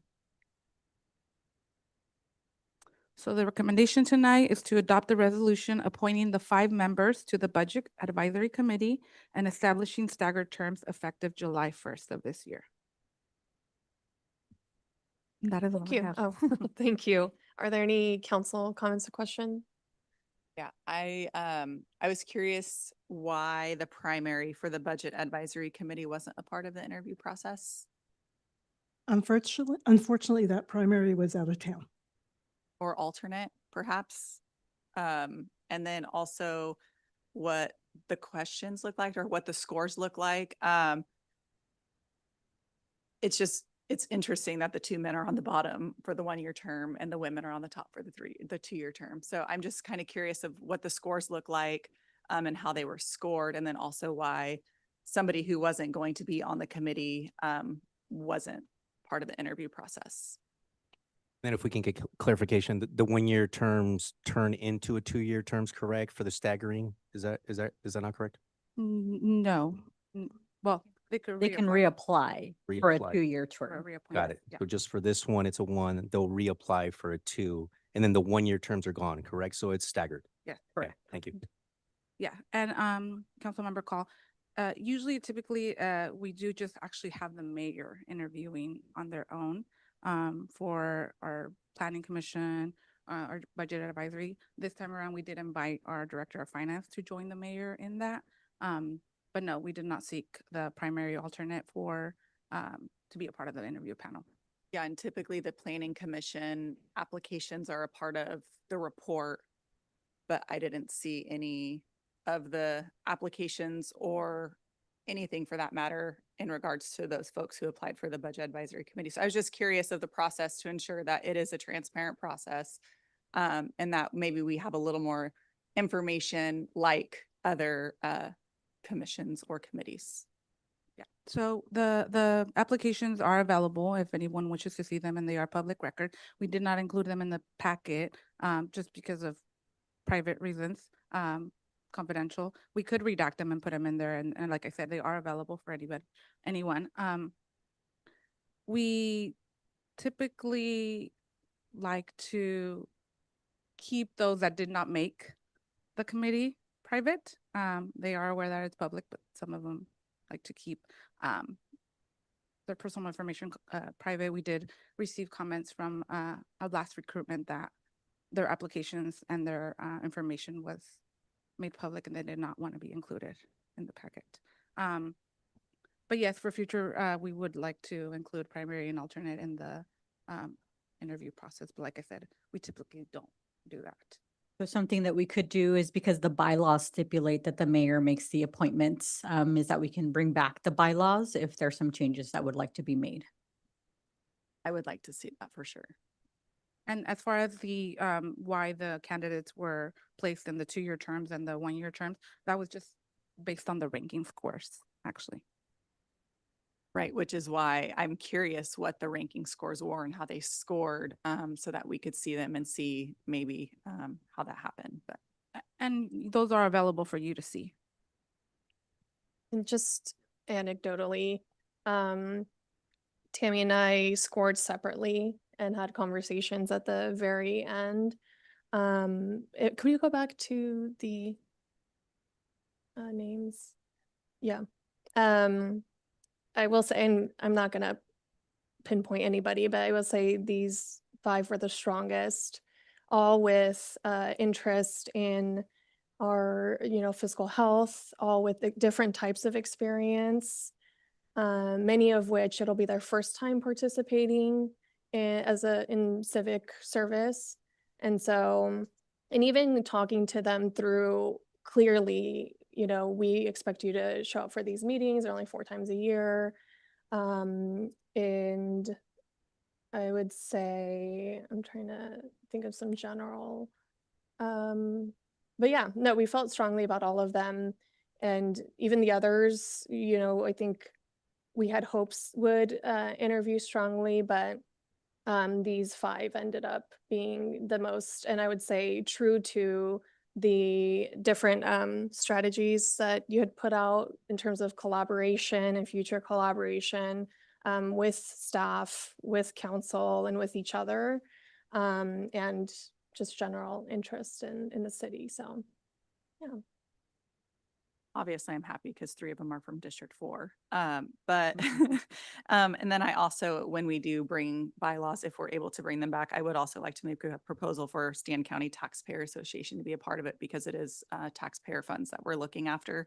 And with our current situation with our reserves, I think it's important that we get some outside perspective as well. So if I can get council on board with that, then that would definitely be something I'd look at. So are there any, can you go back to the recommendation, please? Great. I will go out for public comment. Do any of our candidates or anyone else want to speak? I'm putting you on the spot. No? Okay. I'd like to make a motion that I'll bring it back. So were you gonna say something? I was else? saying there was no one on Zoom. Okay, thank you. I'll bring it back. Go ahead. I make a Mhm. motion that we approve item 11.1. I'll second it. Roll call, please. Councilmember Uribe? Yes. Councilmember Fosse? Yes. Councilmember Call? Yes. Vice Mayor Pimentel? Yes. Mayor Hernandez? Yes. Motion passes 5-0. Thank you. Congratulations. We're really excited. Obviously, you have a big task ahead of you. So thank you. Item 11.2, a resolution considering the approval of a memorandum of understanding between City of Riverbank, Opportunity Stanislaus for Economic Development Services for fiscal year 26-27. So Mayor and Council, this is a consideration of a proposed memorandum of understanding for economic development services with Opportunity Stanislaus. Just to give you a little bit of history, In December of 2021, council approved a 5-year agreement with Opportunity Stanislaus for economic development and workforce strategy services. The annual investment at that time was set at $25,000 per year.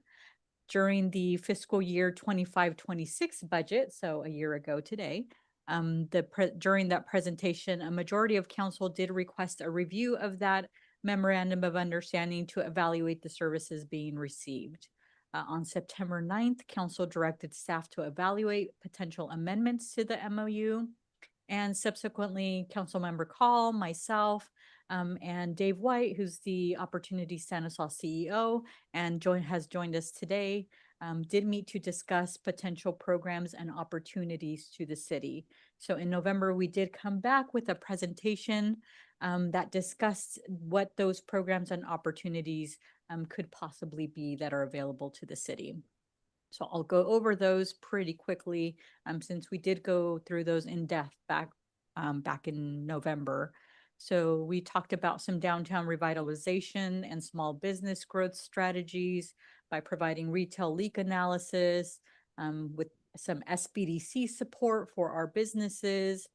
They were in the process of hiring a communications director at that point in time, and would work with the city for some early warning detection for those businesses that were struggling.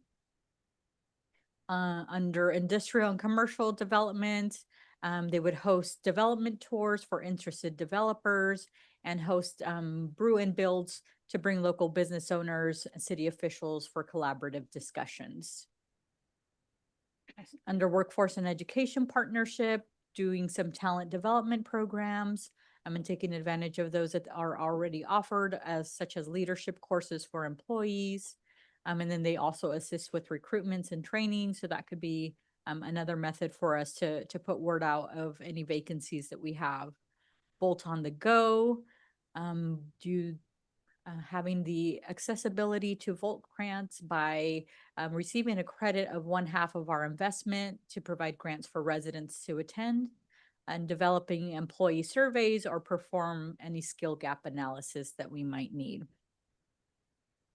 Housing development support, connecting the city with S2A Modular, who does modular homes for affordable housing. Under infrastructure and innovation support, preparing economic impact analysis whenever we do have a new industry that is fully up and running. Communications and reporting, developing quarterly report templates specific to the city of Riverbank, and then holding the Economic Development 101 workshop with the city council. And under fiscal sustainability, sharing best practices from other jurisdiction and providing letters of support should we have any grant opportunities available to us. So here's a little bit of the progress update. There was a full report prepared by Opportunity Stanislaus that was attached to our staff report, but this is coming directly from staff. We developed the Volt Institute scholarship guidelines in the application, so that could be ready to go and issued starting July 1st. This year, with this year's allocation, we actually have 2 city employees attend the Volt Institute, and you have one of them who is actually helping with our AV today. So we're really proud that he was able to take advantage of that opportunity. Opportunity Stanislaus and city staff have met multiple times to discuss development opportunities, particularly businesses that are looking to expand or new businesses that are looking for additional space. Workshops in partnership with SBDC have taken place. They did host a brew and build at the Riverbank Industrial Complex, and we are having discussions about hosting a brew and build at city locations. Volt on the Go has been hosted at Sierra House, and Volt on the Go will be hosted at the Riverbank Industrial Complex, and we're looking for opportunities to host that at Scout Hall. So the proposed MOU for this year, as opposed to the one that was approved in 2021, is they are looking for a 1-year term. The annual investment would remain at $25,000. That's already budgeted in your general fund budget. We would receive quarterly reports as we do now, and we would have quarterly meetings to discuss that progress. Payments would be made quarterly based on approved reports and those deliverables to the city. So we did talk earlier about having performance metrics included so that we could evaluate the services that we're receiving. So we did discuss having performance metrics such as the number of Riverbank business engagements and consultations, the number of workforce training referrals and employer connections made, a quarterly summary of trackable outcomes such as business expansions and investment inquiries, and then evidence of Riverbank-focused events or presentations or workshops here in our city. So we do have some options that are being made available to the city council as always. So we do have the option to, of course, approve the 1-year MOU via resolution that was attached based on the improved performance and the metrics for evaluation of the ongoing agreement. 2, you can direct staff to evaluate other options for economic development services, such as expanded partnerships with local chambers of commerce, or evaluate investing the allocated funds in some capacity building for internal staff or via part-time internships to develop programs for the city. And that is all I have for this point in time. If I'm available for any questions. We go back one screen for the metrics. So I see the value 100%. So we're paying the 25,000. We're getting half of that in the Volt credit utilization. So essentially, we're getting that half price for an in-house economic development staff. So it makes total sense. For the metrics, I don't know if it makes sense, but I would like to see in the last report, I saw there was a capital facility. There was a dollar amount that was total dollar amount for capital that was brought in. So I would like to see that actual number in the quarterly reports, just so we can kind of see what actual amount is coming in. We're paying this amount. This is what you guys are bringing in, so we can kind of just weigh that. And then the Volt credit utilization, I love that staff was able to take advantage of it, but I would like to see per quarter, was it used? Who used it?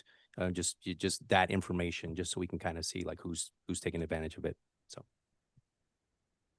Any other questions or comments from council? Can you take it to the slide that kind of has the timeline of events? Yeah. So I understand the purpose of Opportunity Stanislaus. I think I've voiced my opinion very strongly in that I understand the services, we hear the services, but we don't feel the services. We currently spend per our fiscal budget, we already spend $1.4 million on economic development. And what that entails, again, it's a big book printed. I really can't tell you what exactly, I could not articulate it to our residents. So to continue to renew an MOU or to sign on for a year after we've already spent $125,000 on something, I don't think that is responsible spending. I personally walked with SBDC. I think that SBDC has a lot of opportunity in Riverbank, and not just Riverbank, but countywide. And I know that they serve other counties as well. I did see that they had a survey. I don't know what the participation looked like. I didn't get metrics on that, even though I was physically walking with them. Some of the items that were listed on the things that they've done, it was at the Riverbank Industrial Complex. Ametis is already an investor, so I don't really know that those fall specifically under the city umbrella with our $125,000 spend over 5 years. So I feel like, again, consistently, it's definitely going to be a no for me, but I am interested to hear other feedback. Thank you. And I was on the opposite side of wanting to give them a year opportunity to come back and show us, that you and the city manager had very concerted efforts and conversations, and I've gone to the point where, frankly, I don't think I can justify another year. I would be interested in looking at option 2 that you have there, because I think in a way, since it's already budgeted we're able to still support our economic development or our community development department, and can do that with a renewed approach to have metrics that we've talked about, to have results of surveys and different things, and just have a more clear approach to what economic development services means with a local trusted partner. So I'm not ready to let go fully of these services. I think it would be worth exploring with another organization. So follow-up question for you. Are you leaning more towards like the Latino chamber or local chamber who has the capacity? Probably Latino chamber, in my opinion. So I agree. And if anything, I think they can help uplift our local chamber. I've attended many states of the city, and typically they partner with their local chambers and fundraise. And I think that, just now spitballing here, but for future states of the city, it would be great to be able to do that with like the Latino chamber and potentially fundraise their own, impact to the general fund with that, or have different discussions with them moving forward. But I would be interested in having those conversations. I have to agree with Stacy on the performance. I don't think we really saw any performance until we had some concerns. Excuse me. I also like number 2. I think that we could do more with our own economic development services through the chambers, but I'd also like to utilize Amentus. It's a great facility that we could maybe hold classes that are important to our citizens, like how to buy a house, how to, who to talk to about remodel. I mean, just different things that would be interesting to our citizens that they're going through. Maybe some, a financial class, how to save for that type of thing. I think Amentus would be a great place to do those, and maybe through chamber we could do that. So I'm with number 2. And finally, I think Stacey or Councilmember Call, you brought up a point a couple of conversations ago about this, of which services we would still receive despite not being members. And I met with our local Riverbank chamber, and they, through one lunch conversation, became clients of SBDC to, I don't know if I was supposed to say that, but to take advantage of services. And so, I think there's opportunity on both sides, and for us to start fresh with another partner. Is there any more council comments? Anything from public comment? Please.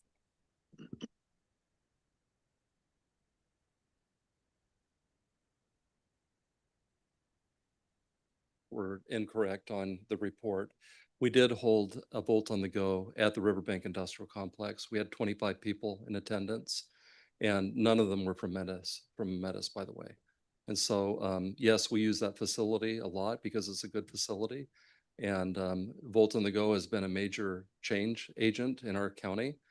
People are getting great jobs, making $50, $60 an hour even. So I just want to make sure that you're aware of that on the record. The other thing is we've identified retailers that we're now interacting with that would bring substantial investment to the city of Riverbank. Josh Mann is my witness on that, and we've begun discussions with some of those retailers, and it would be sad to see that relationship go. I guess maybe the chamber can provide those services. I don't know, but we have a very professional staff that has been doing this for many, many years. Our performance has increased this past year. My suggestion, looking at your budget, your budget deficit, is to defer this for 6 months and see. We're on a good pace. We're making progress. We've had several meetings. We've had meetings at the Riverbank Industrial Complex, Build and Brew. I was hoping we would see members of city staff and even elected officials at those meetings, but they didn't show up.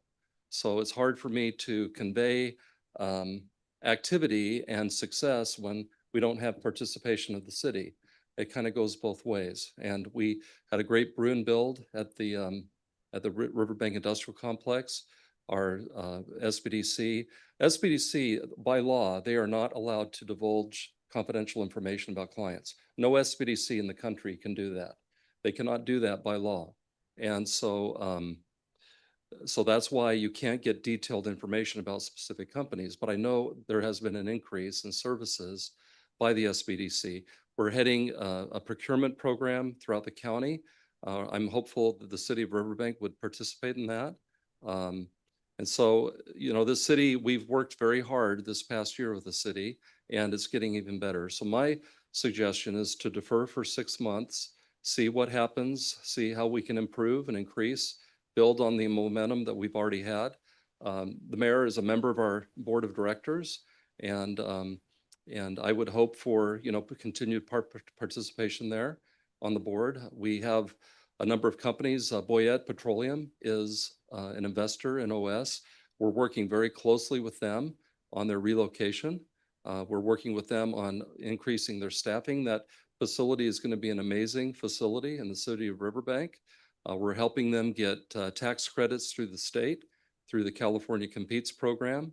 There's a number of things that we detailed in the report that were not included in the presentation that I wanted to make sure that we're on the record. So my suggestion is to defer. We're a professional organization with individuals who've been working in economic development for more than 20, 30, 40 years. And we work with every city in the county. If you guys choose not to work with us, we will continue to work with you. This is a partnership, and we appreciate the support we get from the cities. It would be sad to have a city not participate in that when other cities are, and we're enjoining them with many services. So I just hope that you consider that fact and consider the overall altruistic efforts that we do. We have worked with the city of Patterson, for example, on an Amazon logistics center. It's actually, they call it the Amazon Robotics Center. It's going to be 1,200 jobs, over 1 million square feet. Will that have an impact on Riverbank? You bet. There are going to be people from Riverbank working in that facility. And so what happens in Modesto and Patterson and other places helps to benefit the city of Riverbank. I hope you see that, because your people are getting employed at these locations, and they're bringing home dollars that they spend at Crossroads. And so we hope you see the altruistic big picture of economic development. Those jobs at Amazon are going to be $70,000 jobs plus. And we're working on some other projects there too. We work very closely with the RIC on attracting new jobs and new, we had one prospect there at the Brew and Build, a company that's in the biocircular economy that's considering the Riverbank Industrial Complex. So again, we've worked really hard as a staff to gain your trust this past year. We have demonstrated an increase in effort, and I hope that you would recognize that. In good faith, that was our mantra that you gave us, and I believe that we've performed, even things that were not included in the report. So I just would leave it at that, and if anybody has any questions, I'm very transparent. I'll tell you exactly how I feel. Yeah, if I can just address the comment that you made where you said council and staff they don't participate. I don't think that's fair, Well, especially with call. not in the things that I've done. Okay. So maybe with the it just kind of came across a little disingenuous with all the meetings that call has had. The rest of the council, I even helped your staff recruit the 25 for the vote on the go. So it felt wasn't a fair comment. Okay, The way, but the way I it kind take of that rolled back. off. So I I just apologize wanted for to say that. that for the record. And since Josh, your name came up, I don't know if you wanted to add to any of that. Well, Josh and I have a great relationship with Josh. We spent 2 hours, the two of us, going around Riverbank and talking about specific projects that we're now working on. I took that time to meet with Josh and help him. Josh has a lot on his plate. He is stretched very thin. I think you know that, with all the activity that's happening at Crossroads. We want to support him in that. And I don't mean any disparity at all. I'm just saying that the events, we didn't have anybody at the Brew and Build, and I was hoping to see somebody at that Brew and Build. We put a lot of time and effort into it. I was there for the whole time. We had companies there, but we didn't have any staff. And I'm sure there was something else going on. So I apologize for my remarks, but I'm just trying to be transparent and share where we are and what we're doing and where we're going, with the hope that you would be our partner going forward. So Thank you. Unless there are specific questions for Josh, I don't want to put him on the spot. And I do want to mention what was included in the presentation itself was the personal experience that we have had. That's why we did include the written report that was presented and prepared by Opportunity Stanislaus, because I obviously did not want to speak on their behalf. So this was just our personal experience. Thank you. Thank you for your Yeah, comment. Thank you. I will say the comment didn't sit well with me either. I think that the council and myself are the ones responsible for providing information to our residents, and similarly, I guess I would take a different approach and saying, instead of letting us know, what you're legally bound not to do or what you can't do, come forward with what you can share. And that could be as simple as data points or numbers. So anyways, I would like to move forward and then maybe in a year we can release a formal RFP to have all parties reapply. For tonight, I would like to move forward with option 2 to evaluate options for economic development services. And I'll second it. Roll call, please. Councilmember Uribe? Yes. Councilmember Fosse? Yes. Councilmember Call? No. Vice Mayor Pimentel? Yes. Mayor Hernandez? Yes. Motion carries 4-1. Thank you. Item 11.3, resolution to award a professional services agreement for the comprehensive water utility rate study to LT Municipal Consultants. Mayor and Council, your Assistant City Manager, Tamiel Cantor, will provide this report. Thank you, Mayor and Council. As I had noted during our budget conversations, I am bringing back to you tonight for consideration to award a contract for our comprehensive water utility rate study. The last rate study that was completed was in 2015. Those rates have not been adjusted since 2019. We've incurred increasing operating and maintenance costs. Our groundwater sustainability requirements have increased. Our PFAS regulatory compliance, aging infrastructure, and future capital needs all need to be addressed. And we need, of course, long-term financial sustainability. Sorry. So our current water fund financial condition almost looks like I duplicated some of that information, but our current operating fund is projected with a 334,000 deficit. 26-27 operating fund is projected to end with a deficit of 1.3 million. Operating with a deficit of almost 1 million. So continued deficits will require deferral of maintenance and infrastructure projects, reduced flexibility to address regulatory requirements and system improvements. So included in our RFP was our key deliverables, a 10-year financial plan, cost of service analysis, a 5-year rate implementation plan, a reserve policy recommendation, evaluation of connection and capacity fee review, evaluation of our URAP, which is our utility rate assistance program for our seniors and disabled. Be sure that we are getting our Prop 218 support, that we are providing public outreach assistance and city-owned financial model, and then staff training and council presentations. So we issued the RFP on March 24th of 2026.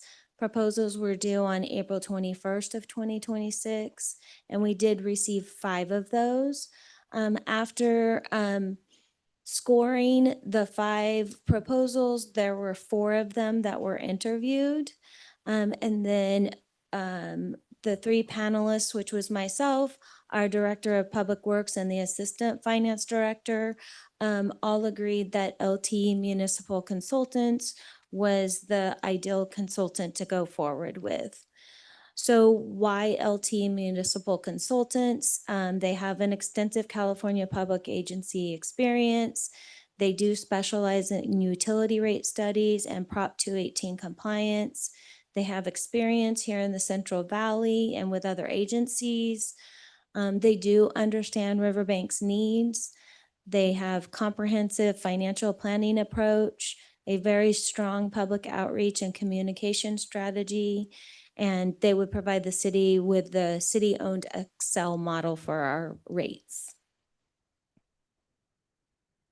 So LT Municipal Finance outreach strategy would be to provide clear, easy to understand information throughout the rate study process, utilize multiple communication channels, our city website, social media, mailers, and printed materials, public meetings and presentations, prepare outreach materials, including presentation slides, FAQs, reports and fact sheets, Prop 218 notices and ballots.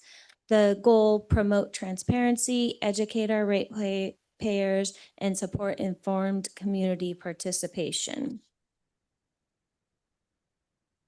And just to note, the city council during this process will have multiple opportunities to review draft rate proposals and give input before our public hearing of adoption. So the financial impact, the contract is to not exceed $55,740. The contract amount was included in the proposed budget that was presented tonight. And within the RFP, we have proposed a budget range of 55,000 to 80,000. So they were on the lower end of that as well. Did you have a question? I do, but I can wait if. Okay. Yeah, I'm almost at the end here. So our recommendation is approving the professional services agreement with the contract amount not to exceed the $55,740, authorizing the city manager to execute that agreement. And we are anticipating a project kickoff in July of 2026. And I will answer any questions. Thank you, Mayor. I don't know how much of this you can share, but the scoring metrics that landed for LT, can you kind of touch on that a little bit? So there was 5 that applied. How much of that can you share? Yeah, so we had 5 consultants that applied. And included in our RFP was a evaluation and criteria scoring. So we outlined it when we sent out the RFP, basing it on their experience with municipal water rate studies, experience with Prop 218, what their project approach and methodology was, the qualifications of the project team, the ability to provide a functional rate model, the cost of the proposal, and then references. And then the last item was the interview process. So Did all 5 land in the interview process? no, only 4 of them landed in the interview process. One of them did not have the history with municipal water rate studies. Thank you. Mm-hmm. And I'm sorry if I missed this, but is at least the outreach going to be in Spanish as well? Yes, and that was discussed in our interview process as well. Could you expand if there's what parts are going to be translated? Or well, yeah. For sure, when we do our Prop 218 notice, that is going to be translated in both English and Spanish. And then when we're doing our social media, I anticipate we will be translating that as well, or on our website. Thank you. Mm-hmm. Is there any other council comments, questions? Any public comment, in person or online? Mayor, I don't see anyone wishing to speak on this item. Okay, I'll bring it back to. I digress. There is someone. Okay. And once again, for council, this does not bind you to moving forward with a Proposition 218 process. This simply gives you the information to be able to consider that option. Please go ahead. Hello? Yes, go ahead, Ms. Halbert. Okay, I just have a question. If I understood her right, she said something about appropriating $50,000 to $80,000 for this thing. But on the financial impact on the agenda, it says $48,440 of, let me get this right, $48,440,722. So she's appropriating enough to hire them, but this whole new thing is going to cost the ratepayers over $48 million. Is that a financial impact? Is that what they're talking about? Yeah, I'm not sure. I think that number may have been the citywide budget. Sounds familiar to me. But the 55,000 to 80,000 was what we had put in the RFP for our budget range. But this contract is strictly the 55,740. Yes, so if you look at the financial impact in the staff report for this specific item, it does list 55,740. I do believe because we mentioned that it was included in the annual budget, that she may have looked at the financial impact for the annual budget staff report, which of course was the 48 million. Evelyn, we didn't quite let you finish your comment. Was that it? Okay. Ms. Halbert, can you please unmute?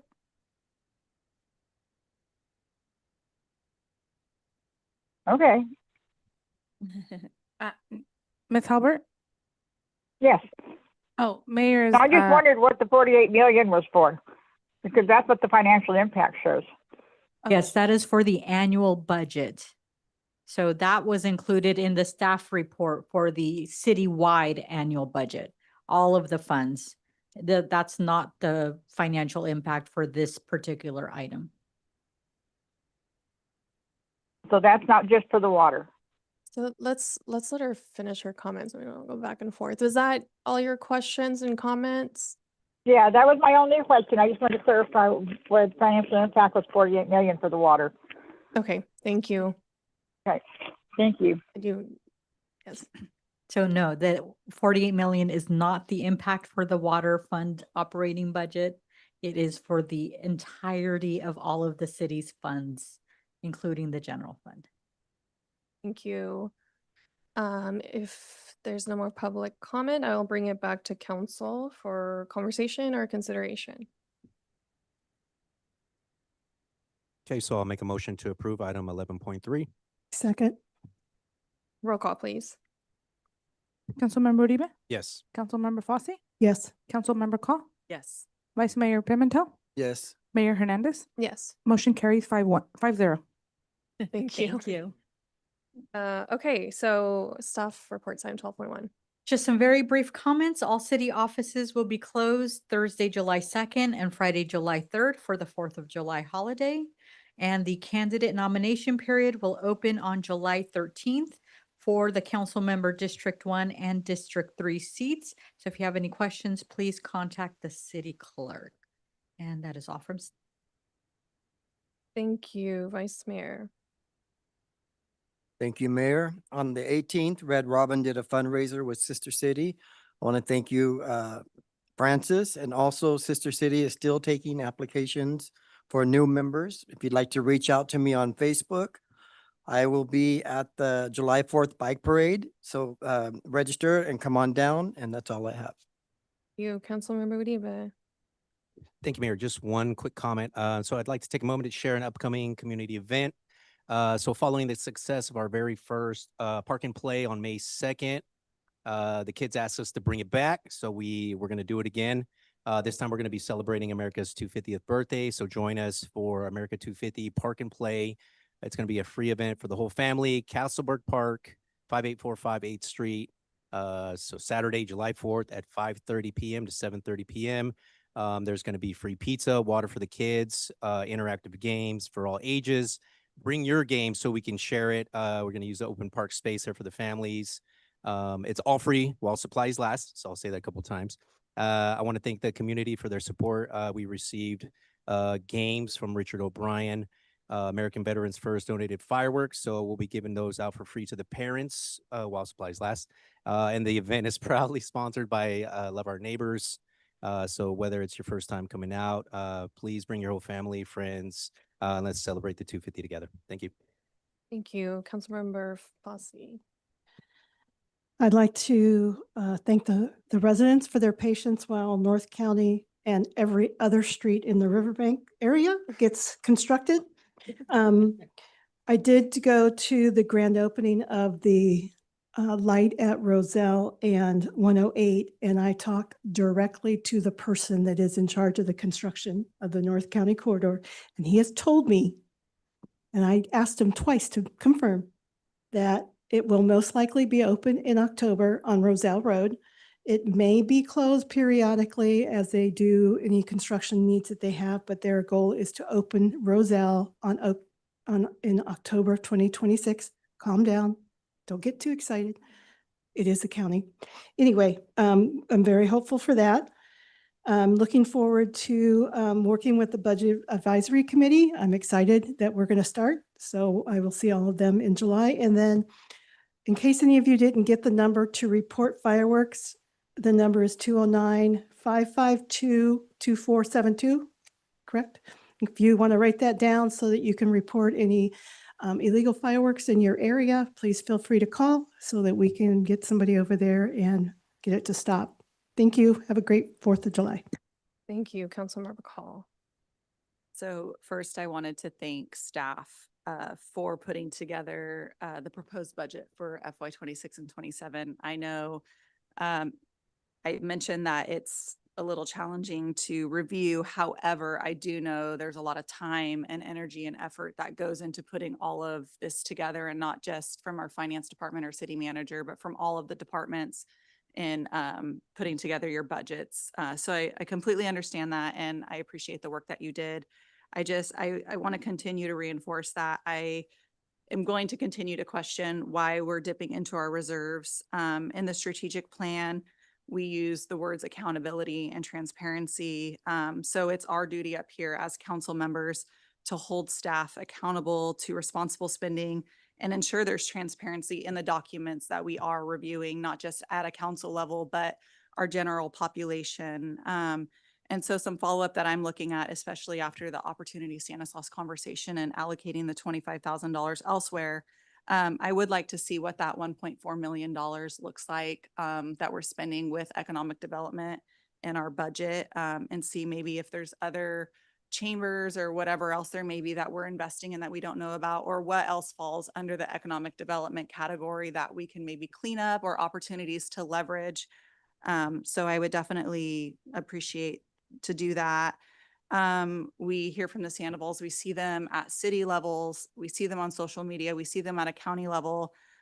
So I'm hoping I can get council support and getting maybe a city engineer out there to figure out what responsibility the city has with this property, and then maybe what is just a civil matter that is out of our hands. And I think that that would be important at this point, because we're getting comments at all levels asking what we're doing. So my hope is that this is what we're doing. And then lastly, I still want to continue to reinforce my support for another deputy and request council to reconsider with the recruitment being 2 to 3 years, and then maybe possibly getting some updated expenses on what that one-time cost of the vehicle looks like, some of that equipment. In conversations, some of that information may not be very accurate on the one-time spend, but again, it's a 2 to 3 year recruitment, so there isn't an upfront financial obligation, but obviously we have to budget for it. So happy 4th of July and happy 250th to America. Thank you. Let me see. So we just found out that due to the housing element being out of compliance, we were rejected for a grant that would have gone towards Sierra House operations. At the total grant was 113,000, just over 113,000, with 68,000 of that going towards Sierra House operations. I mean, these are hard conversations that we're having, and year round, the decisions we make do impact our budget. And so I want us to encourage us to take a holistic look at what we're doing year round. Because not only is it the grant that we're losing, but now it's going to be an additional impact to our general fund. I mean, in addition to the additional consultant time, staff time, et cetera, that are more direct but real costs that we incurred for this. I was really encouraged by the collaboration, consideration, and working alongside each other that we had during tonight's budget conversation. So times like the decisions that are made around the housing element, I think could have had better compromise. And so when we said that we're at risk of many things and we are seeing the real impact of that. I'll stop there. We do not have a closed session item. So our next regular city council meeting is scheduled for July 28th, a month from now at 6 p.m. This meeting is adjourned.